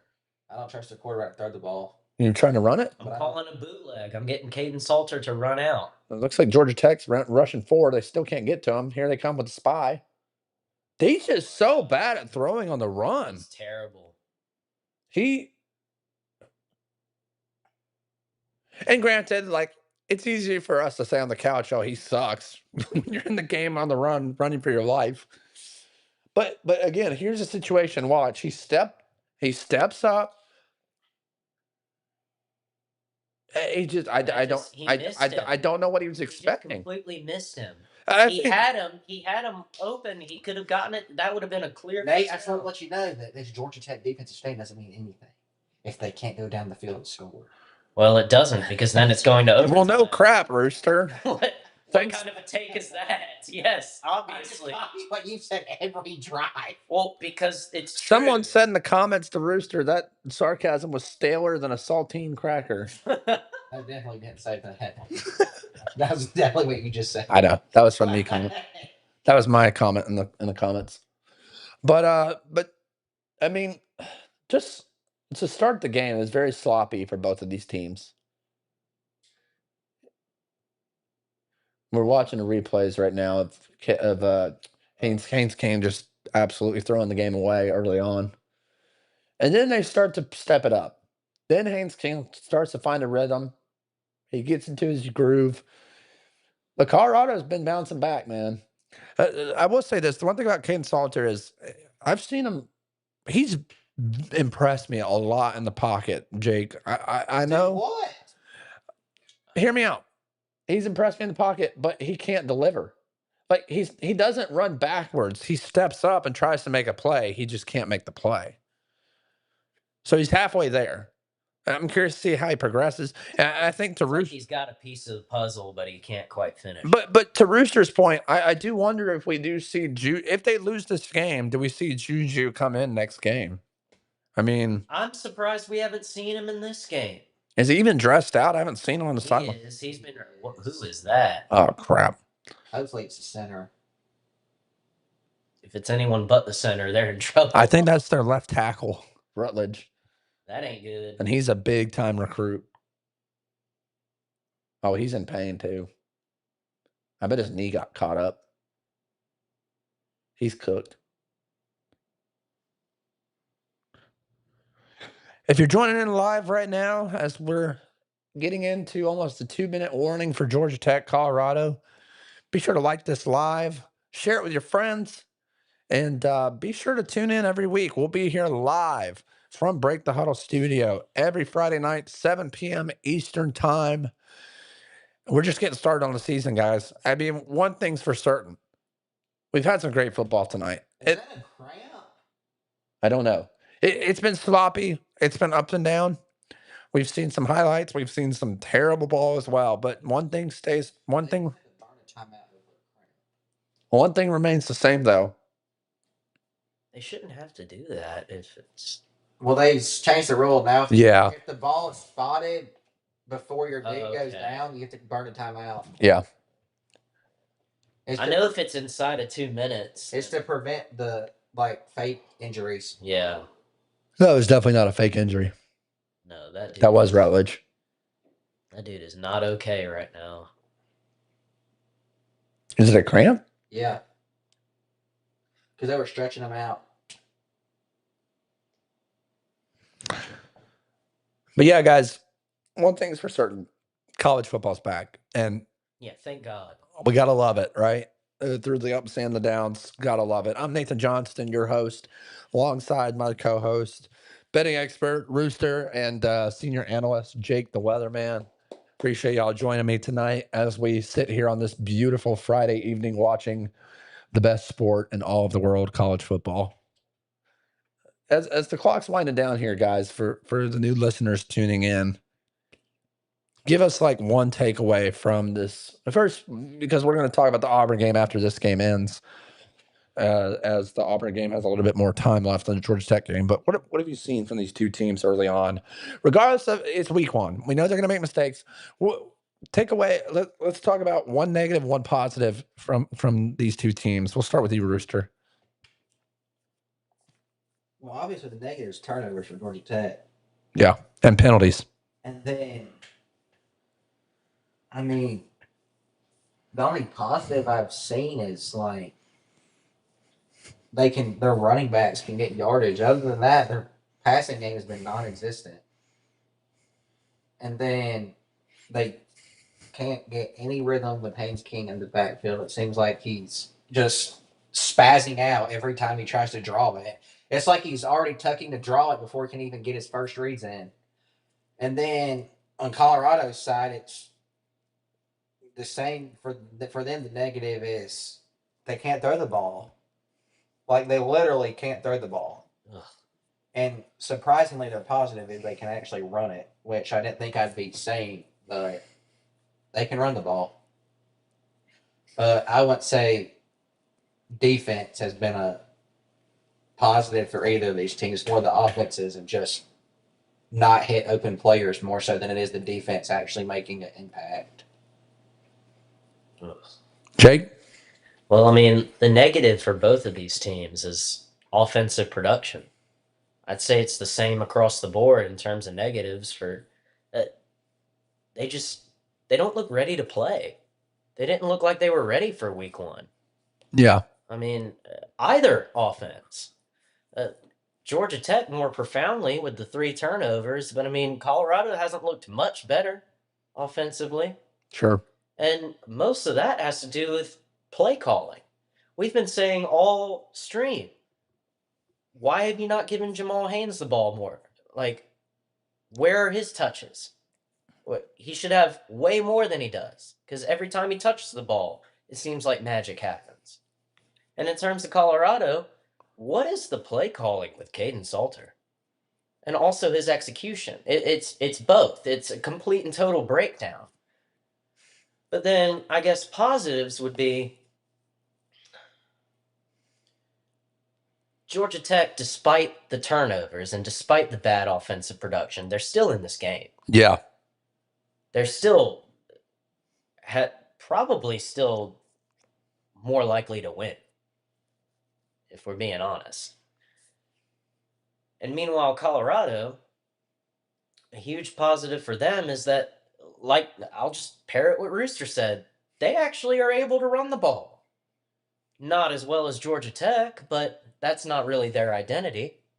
Or at least we thought it wasn't going to be, which is why I would add on a second negative for Colorado. Your passing game has sucked. It's been terrible. Finally, you have a run game, which you haven't had the previous 2 years at all. And yet, now you can't get the ball out through the air? No wonder you're tied right now, even though you have 3 takeaways. Just neither of these teams have really impressed me. Yeah. And I'll tell you here, my biggest takeaway is to reiterate what Jackson Arnold seals the deal. that's the Napoleon Dynamite celebration right there, the Happy Hands Club. I love that celebration. I'm starting to become a Jackson Arnold fan. Haynes King is Georgia Tech's just going to bit this clock away. he's hurting, man. He's ready to get out of this game. But just to give you a few takeaways from my perspective on this Georgia Tech Colorado game, I want to reiterate Georgia Tech came in with an obvious game plan. That was to run the football, and they've done just that. 260, just updated, 271 yards on the ground, 45 carries, 6 yards a carry. Haynes King has both touchdowns in this game on the ground. Passing game has been lackluster, 143 yards. You don't expect Georgia Tech to do that much. You expect them to do it when they need to, and that's exactly what they've done. Then you look at the other side of the ball, Colorado. Am I expecting to have Ken Salters just come out here and light up the world? No. But, I mean, he's got 139 yards right now. It's not great. And when you pair that with 141 yards on the ground, you're just not going to win football games. It surprises me, but doesn't surprise me that Georgia Tech's still in this game. Colorado should be up by 14 in this one based on turnover. Oh, look at this. Look at this. Georgia Tech just won the game. Georgia Tech just covered the spread. Boom! And that's how it goes, man. A Haynes King rushing touchdown. I mean, you had to know he was going to break one eventually with how many little 4 and 5 yard Yeah. getting. A little dink and dunks. 40. Now he finally breaks away a 45-yard rushing. So, guys, minute 7 left. What's going through your mind as Dion right now? I have zero confidence in my offense. If I'm Deion Sanders right now, I have zero confidence in my offense to drive down the field. And it looks like Haynes King's right shoulder is already hurting again. Oh, yeah. It's cooked. It looks like we can be expecting a lot more Aaron Philo this year coming up throwing the football. Which and Hayes is fine for them. That They doesn't play- change really anything No, for it Georgia does Tech. not. He doesn't feel good at all. He's ready for an ice bath. The altitude's getting to a lot of them. Mm-hmm. I tell you what, if somehow, some way, Colorado does find a way to tie this game up and send it to overtime, I would send it to overtime because look at the way that they are right now. I have zero. If it goes to as little confidence as I have in Colorado's ability to drive down the field and tie this game up and send it to overtime, I have just as little confidence in Georgia Tech's ability to respond to an overtime and win it if it gets sent to that. If this game goes to overtime, this is a Colorado victory. Yeah. However, I think that's extremely unlikely. I think Georgia Tech just won the game with that. Guys, I just got an update on the rushing stats here. 320 yards rushing on the game. Haynes King, 3 touchdowns on the ground. They did textbook exactly what they wanted to do. 100%. I mean, we literally talked what, a good 20 minutes before the game started, strictly about how Georgia Tech is going to absolutely kill Colorado's rush defense. Oh yeah. And just look, we're right back into it. If Colorado could somehow score a touchdown here, the overhits after it being it being way down at the bottom. Tell you what, if we go into overtime on this one, I'm going to have to step away for a brief intermission. I know. I'm fixing to have to as well. This is crazy. See, that's just garbage. I mean, you can't, with the identity that this Colorado Buffaloes team has set, you can't just have 139. Baylor's quarterback has more passing yards than Georgia Tech and Colorado combined. That's the stat of the night right there. Unbelievable. Oh, wow. You can't win football games doing that. What are you doing? You've been taking. You have a minute to go 75 yards. And your first play is a pass 3 yards behind the line of scrimmage. That just shows you how little confidence they have in their quarterback to throw the ball down the field. And the clock's just ticking away. With 2 timeouts. They're in no hurry whatsoever. Georgia Tech's going to let them. They're still short of the line. It's not going to get the clock stopped. Call a freaking timeout. What are you doing? You have 2. Call a timeout. They've got to try to take a deep shot and hope for pass interference. What are they doing? There he goes. Let's see if he takes off running. No, he's going behind the line. They just spent 47 seconds going to go what? 12 yards? Not even. I think it was 12 yards. Look at Dion. He's in shock right now. I think Auburn has a player cramping up too now. Yeah. And they're going to have to burn a timeout. I mean, look at Baylor's quarterback. I can hardly believe how Dion is in shock right now. Holy crap. He's managing this game absolutely terribly. You just allowed nearly 40 seconds to tick off the clock. Like, it was nothing. Well, I think that, I mean, I'm not questioning it. Oh my God. He had him. It looked like He didn't even put his hands out. He just quit running after it. That guy's The like, throw was perfect. that was the best throw I've seen from Cade Salters all night long. It's right in his face. I mean, I'm not saying he's a bad coach or nothing, but part of me questions if he's going more after just like the publicity stunt staff positions rather than getting people who are actually good for the job, if you get what I'm saying. Well, I will agree with that, Jake and Rooster, because of this one thing. You bring in Warren Sapp, one of the best defensive linemen in all of NFL history, and I understand it's his first year, right? But you combine that with the portal and relying heavily on the portal. How are you going to build a defense that can stop the run? I mean, they were one-dimensional on both offense and defense tonight. Essentially saying there's no chance that they're getting this Hail Mary. He's already taken the headset off. If they get a pass interference, they get a unclocked down, right? Yeah, they do. What are we doing? Prayer! And... Oh, my God. He caught it. And Georgia Tech escapes. Guys, I think that play summed up the game for Colorado right there. Disappointing. But at the same time, everyone else outside of that program pretty much expected it to go this way. Yep. Maybe not. They covered the spread. They did. You were right. Rooster, let's give him a round of applause. Let's go with a Rooster Coffee pick right there, boy. That's what I'm talking about. Woo! Looks like we going 2 for 2 with Auburn as well. Boom! Give it up. Round 2. I told before the game started, I said take the 2-leg with Auburn and Georgia Tech. Yeah, guys, I mean, listen. I think Georgia Tech's really happy with getting out of Boulder with a win.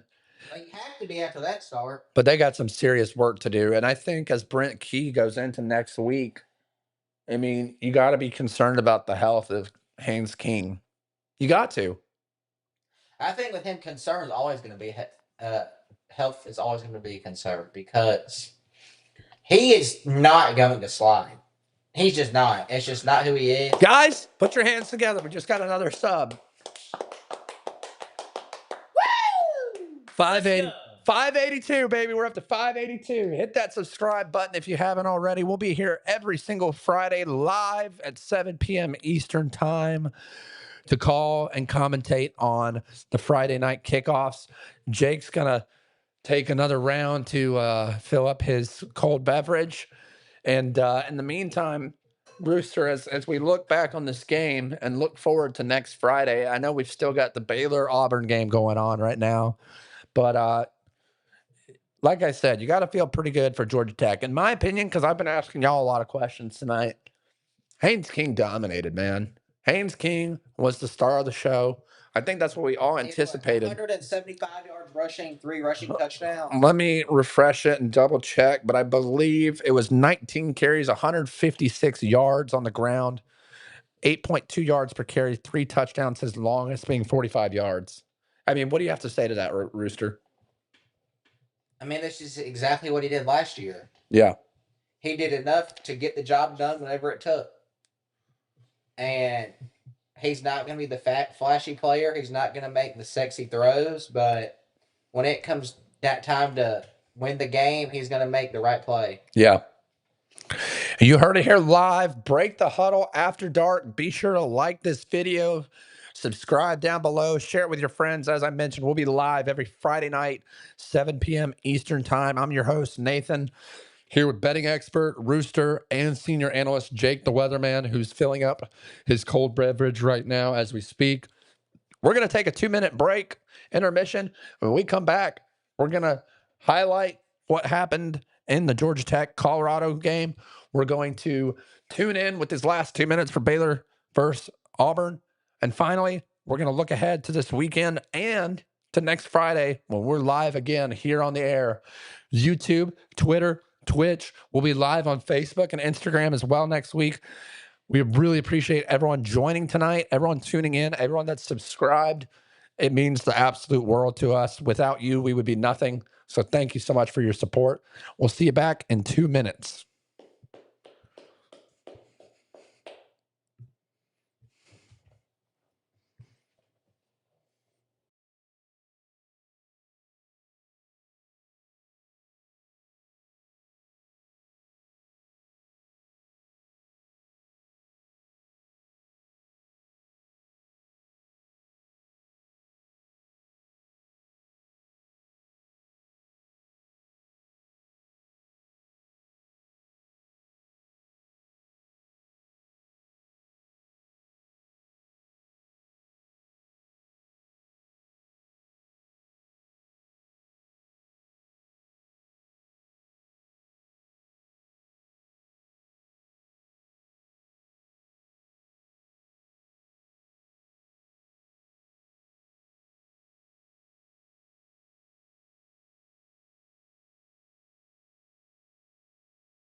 Welcome back to Break the Huddle After Dark. I'm your host, Nathan Johnston, alongside my two co-hosts.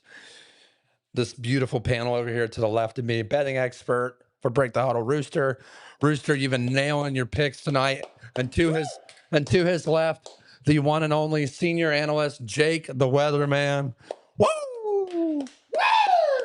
Thank y'all so much for joining tonight. And as we sit here, Brent Key, seeking his third straight winning season for the first time since 1997 through 2009 during the glory days of Georgia Tech football. You remember the times of Calvin Johnson Unbelievable. and those after. But guys, tonight they slip away with the win. They cover the spread. Rooster, congrats again. You get solid pick. You pick up another win on that end, and the people tailing you are going to be really happy. As we look back on this game tonight, what are just give me two things that we're going to remember going into the rest of the season as it progresses. Rooster? Well, when we take a look back at this game, Georgia Tech, quite literally, we were talking about this in our little break right here. Georgia Tech quite literally played the worst game they could have possibly played, and they still come out with a win. Yeah. Like, they couldn't have played this game any worse. They lose their best receiver on the first play of the game. They fumble it the first two drives. They throw an interception the third drive. They can't throw the ball all night long. They don't even throw for 150 passing yards, and they still win.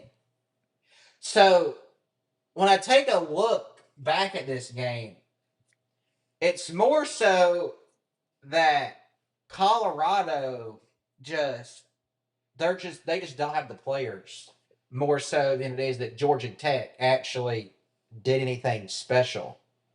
At least that's what I think. What do you guys think? Jake? Well, it's hard to disagree with that, honestly, after what we just witnessed. Colorado just they're not ready for prime time, to put it bluntly. Yeah, quite literally. You know? I mean, Georgia Tech, to pair it off of what you said, they played one of the worst games they could have possibly played and still came away covering the spread and winning by 7. So there you go right there. Brent Key was absolutely correct in his press conference earlier this week. They weren't ready. They weren't prepared. And yet they still came away with the win. So it shows you that everything that people were expecting going into this game was 100% true. Colorado is in a transition year. They're not really gunning for anything special. They're trying to move on from Shador and Travis and having those big superstars into who are the new guys that are going to step up. And that wasn't really made clear tonight.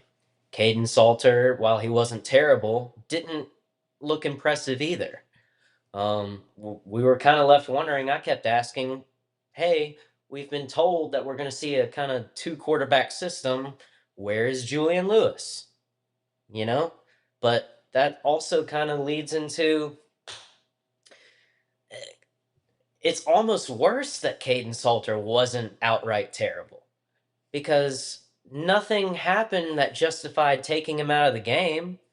But at the same time, if you've been telling us the entire offseason you're going to run a 2-quarterback system, why didn't we see Julian Lewis at all?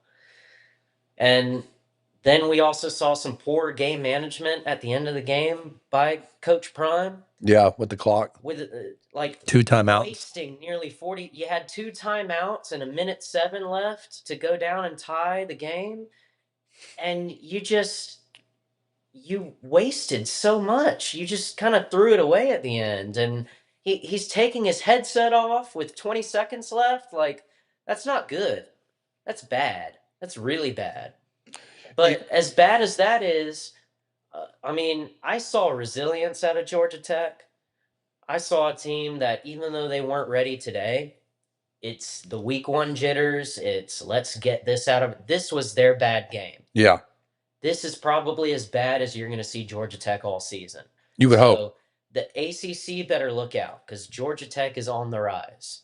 Well, you said that Colorado's in a transition period this year, but the sad reality with Colorado and the Deion Sanders experiment and what he does is that with him, every year is a transition year with how many transfers he brings in because he has already came out and outright refused that he's already claimed that he does not believe in recruiting players from high school unless they can come in and start right away, which means that you are strictly using the transfer portal for all your players.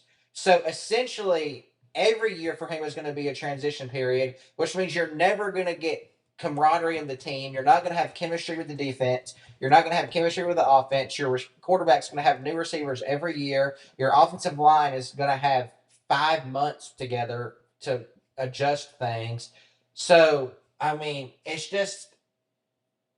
good for Colorado, the school, but it is just an unfortunate situation for the players of the team. Well, I would agree with that to a certain extent. That's assuming a lot. Yeah. Do you mind if I chime in here real quick? Go right ahead. Give my analysis. Guys, Colorado's in trouble. Yeah. Okay. They lost the most talented college football player we will see for another 10 to 12 years. Caden Salter is not the answer. Juju Lewis is not the answer. My biggest concern tonight was seeing behind the scenes. Prime doesn't trust his coaching staff. And he doesn't have a reliable coaching staff. Guys, you can say, yes, it's on the head coach at the end of the night. You got to be able to trust your staff. If his staff was not yelling in his ear to call a timeout, then they failed. And again, it's ultimately up to Prime, right? Because he's the one hiring those guys. But at what point, and I already know the answer to both of y'all's reasonings to this question, but this is just a question that I'm going to throw out there to the world, not necessarily you. At what point do you look at Deion and say, maybe coaching is just not for him, right? Because it's not to say that he can't coach. It's not to say that he can't win football games. But at some point, when you're at the biggest level of college football, you got to produce. The only reason I say this, Jake, and I know you're going to disagree with this, but you can't have 70 to 80% of your roster come from portal, right? The portal's got to be used to pick up those key guys, those missing pieces sprinkled here and there, or to add extra depth. And Colorado is revamping its roster every year. I still have not seen it work. Even with the elite talent of Travis Hunter and Shedeur Sanders, they still failed to get to the Big 12 championship game. And every year, it's always going to be something else. Last year was the offensive line. This year, it's the defensive line. What's it going to be next year, right? And listen, it's hard to win college football games. It's hard to win games, period. High school, college, NFL. It's extremely hard to win consistently. But after watching this tonight, and Jake, you hit on it yourself, the clock management was the biggest thing to me. How do you have 2 timeouts left with under a minute and you don't call one single timeout? That right there was the most egregious thing that I've seen since Miami losing to Georgia Tech 2 years ago. That's what I would say in response to all that. I don't know where the defensive line questions come in. I feel like they were. Well, they can't stop the run, is what I was saying. No, but Colorado hasn't been able to stop the run the past 3 years, anyways, and Sure. some of that I would attribute to it being opening week. They will get better at that. However, in response to I would attribute most of their problems tonight to the game management. Yeah. Because you still had a chance to win, you just managed the game poorly. As far as the transfer portal stuff goes, everyone's using the transfer portal nowadays. And to your point, yes, Colorado's using it way more heavily than a lot of other programs are. The only other program I can think of that's similar in the level they use the transfer portal is Ole Miss. Yeah. But that hasn't exactly worked out well for them either. No, it hasn't. They've been super, super talented, but have always come up short of expectations. Exactly. However, the thing I would say is they're clearly building for the future. They have a guy in Julian Lewis who is going to be the future quarterback. He's 17, 18 years old right now. I mean, he's the guy that's going to be, and they recruited him out of high school, Yeah, for sure. you know. And I get that that's just one player, but it's one of the most important positions on the field, being the quarterback. Now, in terms of everything else, they also have a really awesome offensive lineman in Seton. He was recruited out of high school, and he's been there. He was going to go to Alabama. He came to Colorado. This is now his second year there. Yeah. So they have important pieces They that they do. have recruited out of high school. Do they need to probably dial back on some of the transfer portal stuff? For sure. I don't think anybody could disagree with that. However, the problems from tonight that we saw clearly displayed on the field, I don't think came from team chemistry or transfer portal over high school recruiting. It came from poor game management and just your quarterback right now is a dude who's transitioning you over this year in order to get the guy for the future ready. Because the guy right now is just too young, isn't quite ready for prime time. Yeah. But he potentially will be in the future. This is a transitional period. They've just transferred from having a superstar heavy reliant team to now everyone's saying this is the best roster from head to toe that Dion has had since his time started at Colorado. I would agree. And you can look at that on the line. Just in size alone, they've added over 100 pounds on both offensive and defensive line. That's crazy that you've added that much size, not much to say nothing of the talent. This is all SEC level talent that they've put on both ends. Now, Rooster said it earlier, those are a lot of guys that those SEC programs they came from didn't exactly want, so that should probably tell you something as well. But they're not competing in the SEC, they're competing in the Big 12. Yeah. The problem is, how is that going to translate? I think that if you're a Colorado fan, now is not the time to wave the white flag. Now is not the time to throw your hands up and say, "Oh, well, we just lost to Georgia Tech week 1." This was expected. This was they weren't the something that favorite. was supposed to happen. Your season is not over. You still have a chance. It's not done. But even if you don't go for that Big 12 title, it doesn't necessarily mean that this experiment with Coach Prime has failed, because everyone's been expecting and everyone's been highlighting the loss of Travis Hunter and Shedeur Sanders, as well as your entire receiving core, guys like LaJohntay Wester. You've lost a lot of that, and you clearly saw that on display tonight. Their offense looked just completely out of balance. But again, I would attribute most of their problems to bad play calling and bad game management. And that, to me, is actually a bigger problem than anything you could highlight from the transfer portal and high school and anything to do with that. That, to me, is actually a worse problem. Yeah, I would agree. So and Rooster was talking about, the coaching staff, right? And him bringing in this NFL gurus. Yeah. Warren Sapp, we saw Randy Moss on the sidelines. Maybe he's helping out with the program too. Michael Irvin helps down at Miami along with Jason Taylor.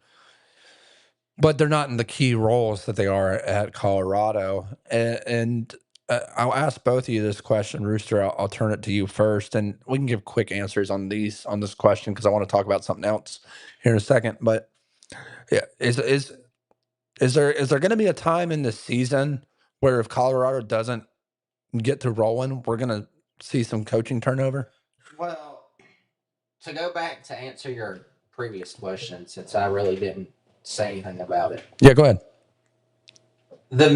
Let's not act like the reason why Deion Sanders got into coaching is because he loves coaching.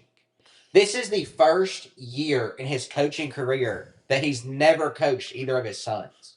Yeah. Let's not sit here and act. Well, he's still got his other son on the film crew.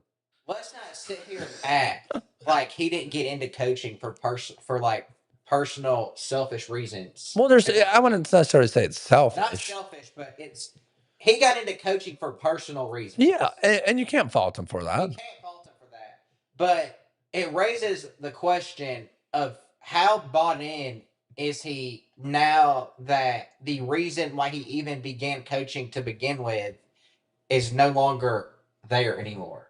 I mean, I feel like it's a legitimate question to ask. But to answer your second question about the roster, the coaching staff turnover, I mean, Colorado is not going to get rid. I mean, I know you're not referring to this, but Colorado is not going to get rid of Deion Sanders as the head coach just simply due to the fact of the publicity he brings in. Deion Sanders could suck as a coach. They could go 0-12 and will make more revenue off of being that bad than a lot of mid-major teams will make being in a bowl game, which I think is a very true point. But also, I believe, I may be wrong, you can correct me if I'm wrong, but I believe Colorado's had a new offensive coordinator every single year he's been there. At least 2 out of 3, right, Jake? Like, I believe Pat Shermer was the offensive coordinator last year, and this is his second year there. Okay, so they've had 2 in the last 3 years. Yes. Okay, because I believe, which is normal at a lot of programs, by the way. but Look at Ohio State. Especially trying to establish here. Look at I Ohio don't State. think it's that normal when you consider the fact it's a guy that it's not like his coaches are leaving to take upgrades. No, they're not. They're leaving because he's just firing them after he brought them in. Which, I mean, at that point, it becomes a question of how good are you at evaluating your coaches before you hire them, more so than it is how good are your coaches at actually developing the players. Because as a head coach, you are responsible over developing the players and over your staff. Yeah. Which means that the way your position coaches develop your players is a direct correlation onto you. And when you're not able to bring in coaches that can do the job, it means you're not doing your job. The only thing I would say in response to that is, and I understand that this is different levels. It's almost a totally different game. I would point to the NFL, specifically the Philadelphia Eagles. 3 years ago, they go to the Super Bowl. Who do they lose to? The Kansas City Chiefs. Yeah. Right? They had 2 amazing coordinators on both sides of the ball that were huge reasons. Their play calling was huge reasons why they got to the Super Bowl in the first place. They lose the Super Bowl ultimately to Patrick Mahomes and the Kansas City Chiefs. Both of those coordinators leave. What does the Philadelphia Eagles look like the next year? Not a terrible team, but also they fell extremely short of expectations. Why? Because they had entirely new game plans on both sides of the ball. They still had mostly the same team, but they lost both their coordinators. Then what happens this past season? Those same coordinators stayed. And yet, they go to the Super Bowl. And this time they win. And not only do they win convincingly. Right? So it's all about having an established program. And again, I understand NFL is very, very different from college. However, I feel like when it comes to something like that, it's relevant to bring up that if you're one of those type of teams that's looking to really do some damage, you've got to have some level of consistency. And that's where I call into question what's going on in Colorado. I don't know if Pat Shermer's the guy, based on what I saw tonight. Maybe it's personnel. However, I don't know. I have to see more. I have to see more. Because they did have a pretty successful season last year. Yeah. And this was a tough team. This game went as expected. It might have happened differently than the way we drew it up, but it still ended the way that it was supposed to. So, and again, Georgia Tech is very different from a majority of the teams that Colorado is going to face in the Big 12. So perhaps they are ready for that level of competition. Perhaps they still can make a run at that title. It's just, okay, then let's say you win the Big 12. All right, well, you're going to be the easy out in the playoff, you know? Because if you can't beat a team like Georgia Tech when they play their absolute worst, who are you going to beat in the playoff? Exactly. Well, and I think that brings me to a closing point as we wrap up here on Break the Huddle After Dark. There's a lot of questions for Colorado. There's a lot of questions for Georgia Tech. It's week 1. It's early. I just looked at an article over here saying that they had a bathroom installed for Deion Sanders on the sideline. Obviously, he's still dealing with a lot of health stuff. And that's a major concern moving forward too, right? We've seen coaches have to step away. Chuck Pagano being the one that I remember from the Colts when he was going through cancer. But guys, like, that's why I said earlier, he's really got to surround himself with a very proficient staff that's going to be able to lead this team if he's not able to give 100%. We saw that with Georgia when Kirby's dad, unfortunately, had that incident happen down there at the Sugar Bowl. You can say all you want about the thing that happened. I can't say it on YouTube, but the thing that happened leading up to the game that pushed it back a day. The reality is, I had inside sources telling me that Kirby wasn't even present for a lot of those practices. So when your head coach is not able to give 120% every single day, and you can't fault Dion for it at all because he's going through. I've been through some pretty serious health stuff myself. It's hard. It's hard mentally. It's hard physically. And let's be real, he's probably not even 70% right now. No.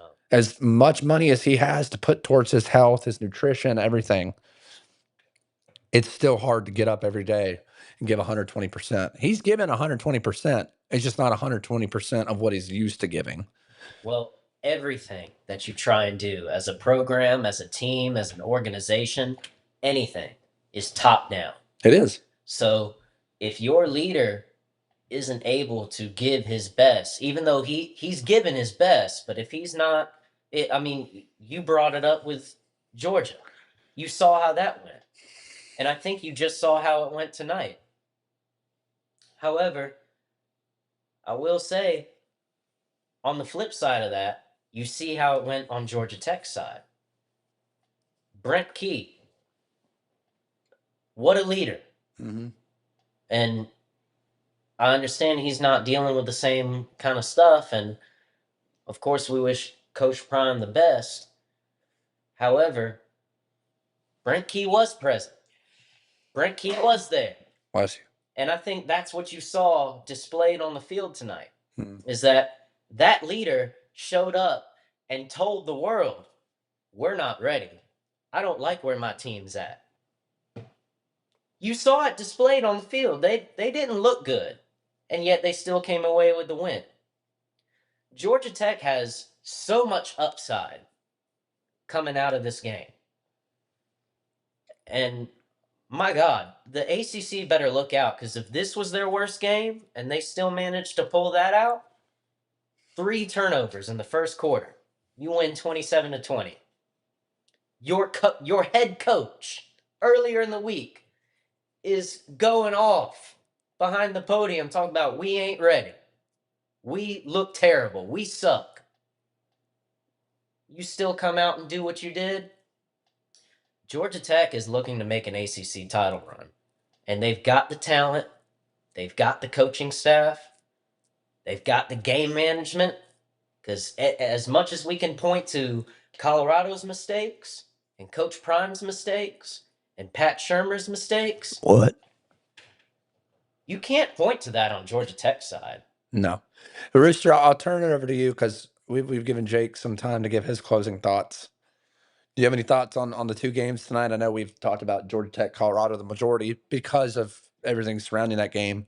I think we can say that the Auburn Baylor game was pretty good for a while. Auburn ran away with it. Jackson Arnold looked good, and Hugh Freeze keeps his job another week. Dave Aranda has to regroup. Tough loss for them at home on a Friday night. And the question marks will remain as the season goes on. But Rooster, before I turn it over to you, I just want to let people know too, to Jake, the weatherman too, we're going to get another chance to watch Colorado here in a few short weeks. September 12th, Friday night on the road at Houston. It's going to be a good matchup. Not many people expect Houston to do anything in the Big 12 this year. I don't either. But who knows? It's the Big 12, man. Anything could happen. Deion's on the road. They won't have a bathroom. They'll have a porta potty, probably. But that was kind of a side joke. That was terrible. But no, we will get some prime time, no pun intended, opportunities to watch Colorado firsthand to play football on Friday nights. Brewster, real quick, thoughts on tonight?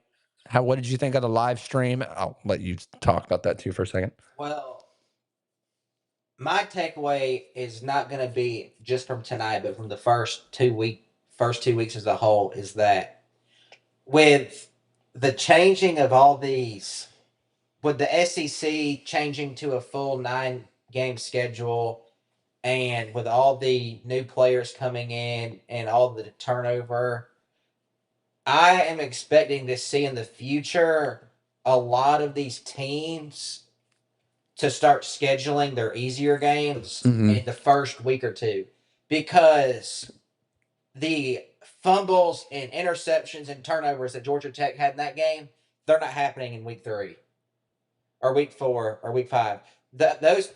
The time management issues, those are resolved after the first couple weeks. You look no further than the Kansas State Iowa State game last week.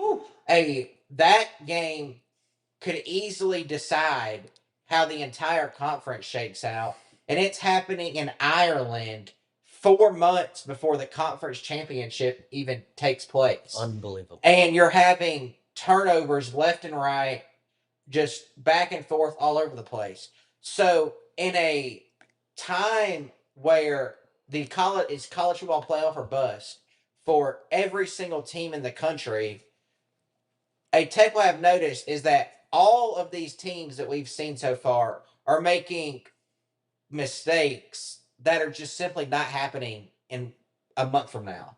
And all these routine day one install plays, the short checkdowns, the timing on routes, the turnovers, fumbles, interceptions, all this stuff is not happening 3 weeks from now. So my takeaway from the first week is that I expect going forward to have some games where you just, for example, Georgia, they tend to always start out with an easier game.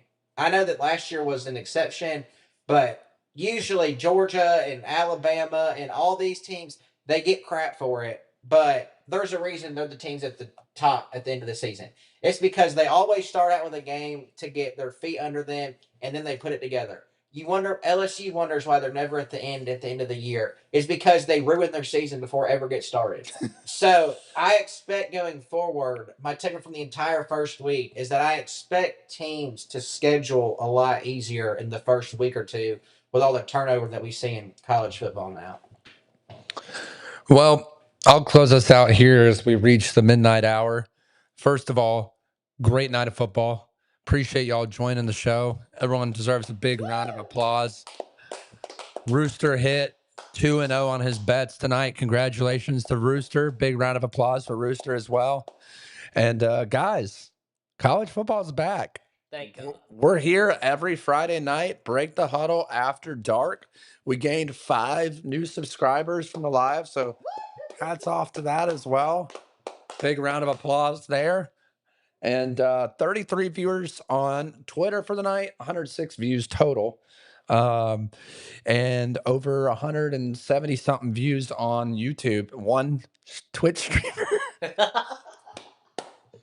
Let's go. I don't know who he is, but he's been on the whole time. So shout out to that one guy. I don't know who the heck he is. Hopefully it's Mr. Beast. He'll give us some money. But no, all jokes aside, really great night of football, guys. We're going to be back here live from Break the Huddle Studios next Friday night, 7 p.m. Eastern Time, to break down in-game analysis on the Louisville Cardinals versus James Madison Dukes, a team that was prevalent a couple years ago. Saw some backdraw last year after their coach, Kirk Cignetti, left to go be the head coach of Indiana. But guys, we're back and we're ready to bring it again next Friday night. Louisville Cardinals, James Madison Dukes. We'll see you here live, like I said. Again, I'm your host, Nathan Johnston, alongside my two co-hosts who have been excellent tonight, betting expert Rooster, senior analyst Jake the Weatherman. Appreciate everyone tuning in tonight. If you haven't subscribed already, hit that subscribe button. Be sure to give this video a like, share it with your friends, and be sure to check out our previews and predictions for this upcoming weekend. Brad and I broke down a few of the games: Texas, Ohio State, LSU, Clemson. Ashley and I broke down Notre Dame, Miami. Sunday night, we'll be breaking down with the Tar Pit podcast, North Carolina, TCU. You'll want to check in on that one as well. Be sure your bets down below. Get your bets down below with Rooster's cocky picks as well. Syracuse plus 13.5 of the week. Yep. Please, for the love of God, take his advice. He's 2-0. There you go. And we're going to keep on rolling. We'll see you next Friday. It's time to break the huddle.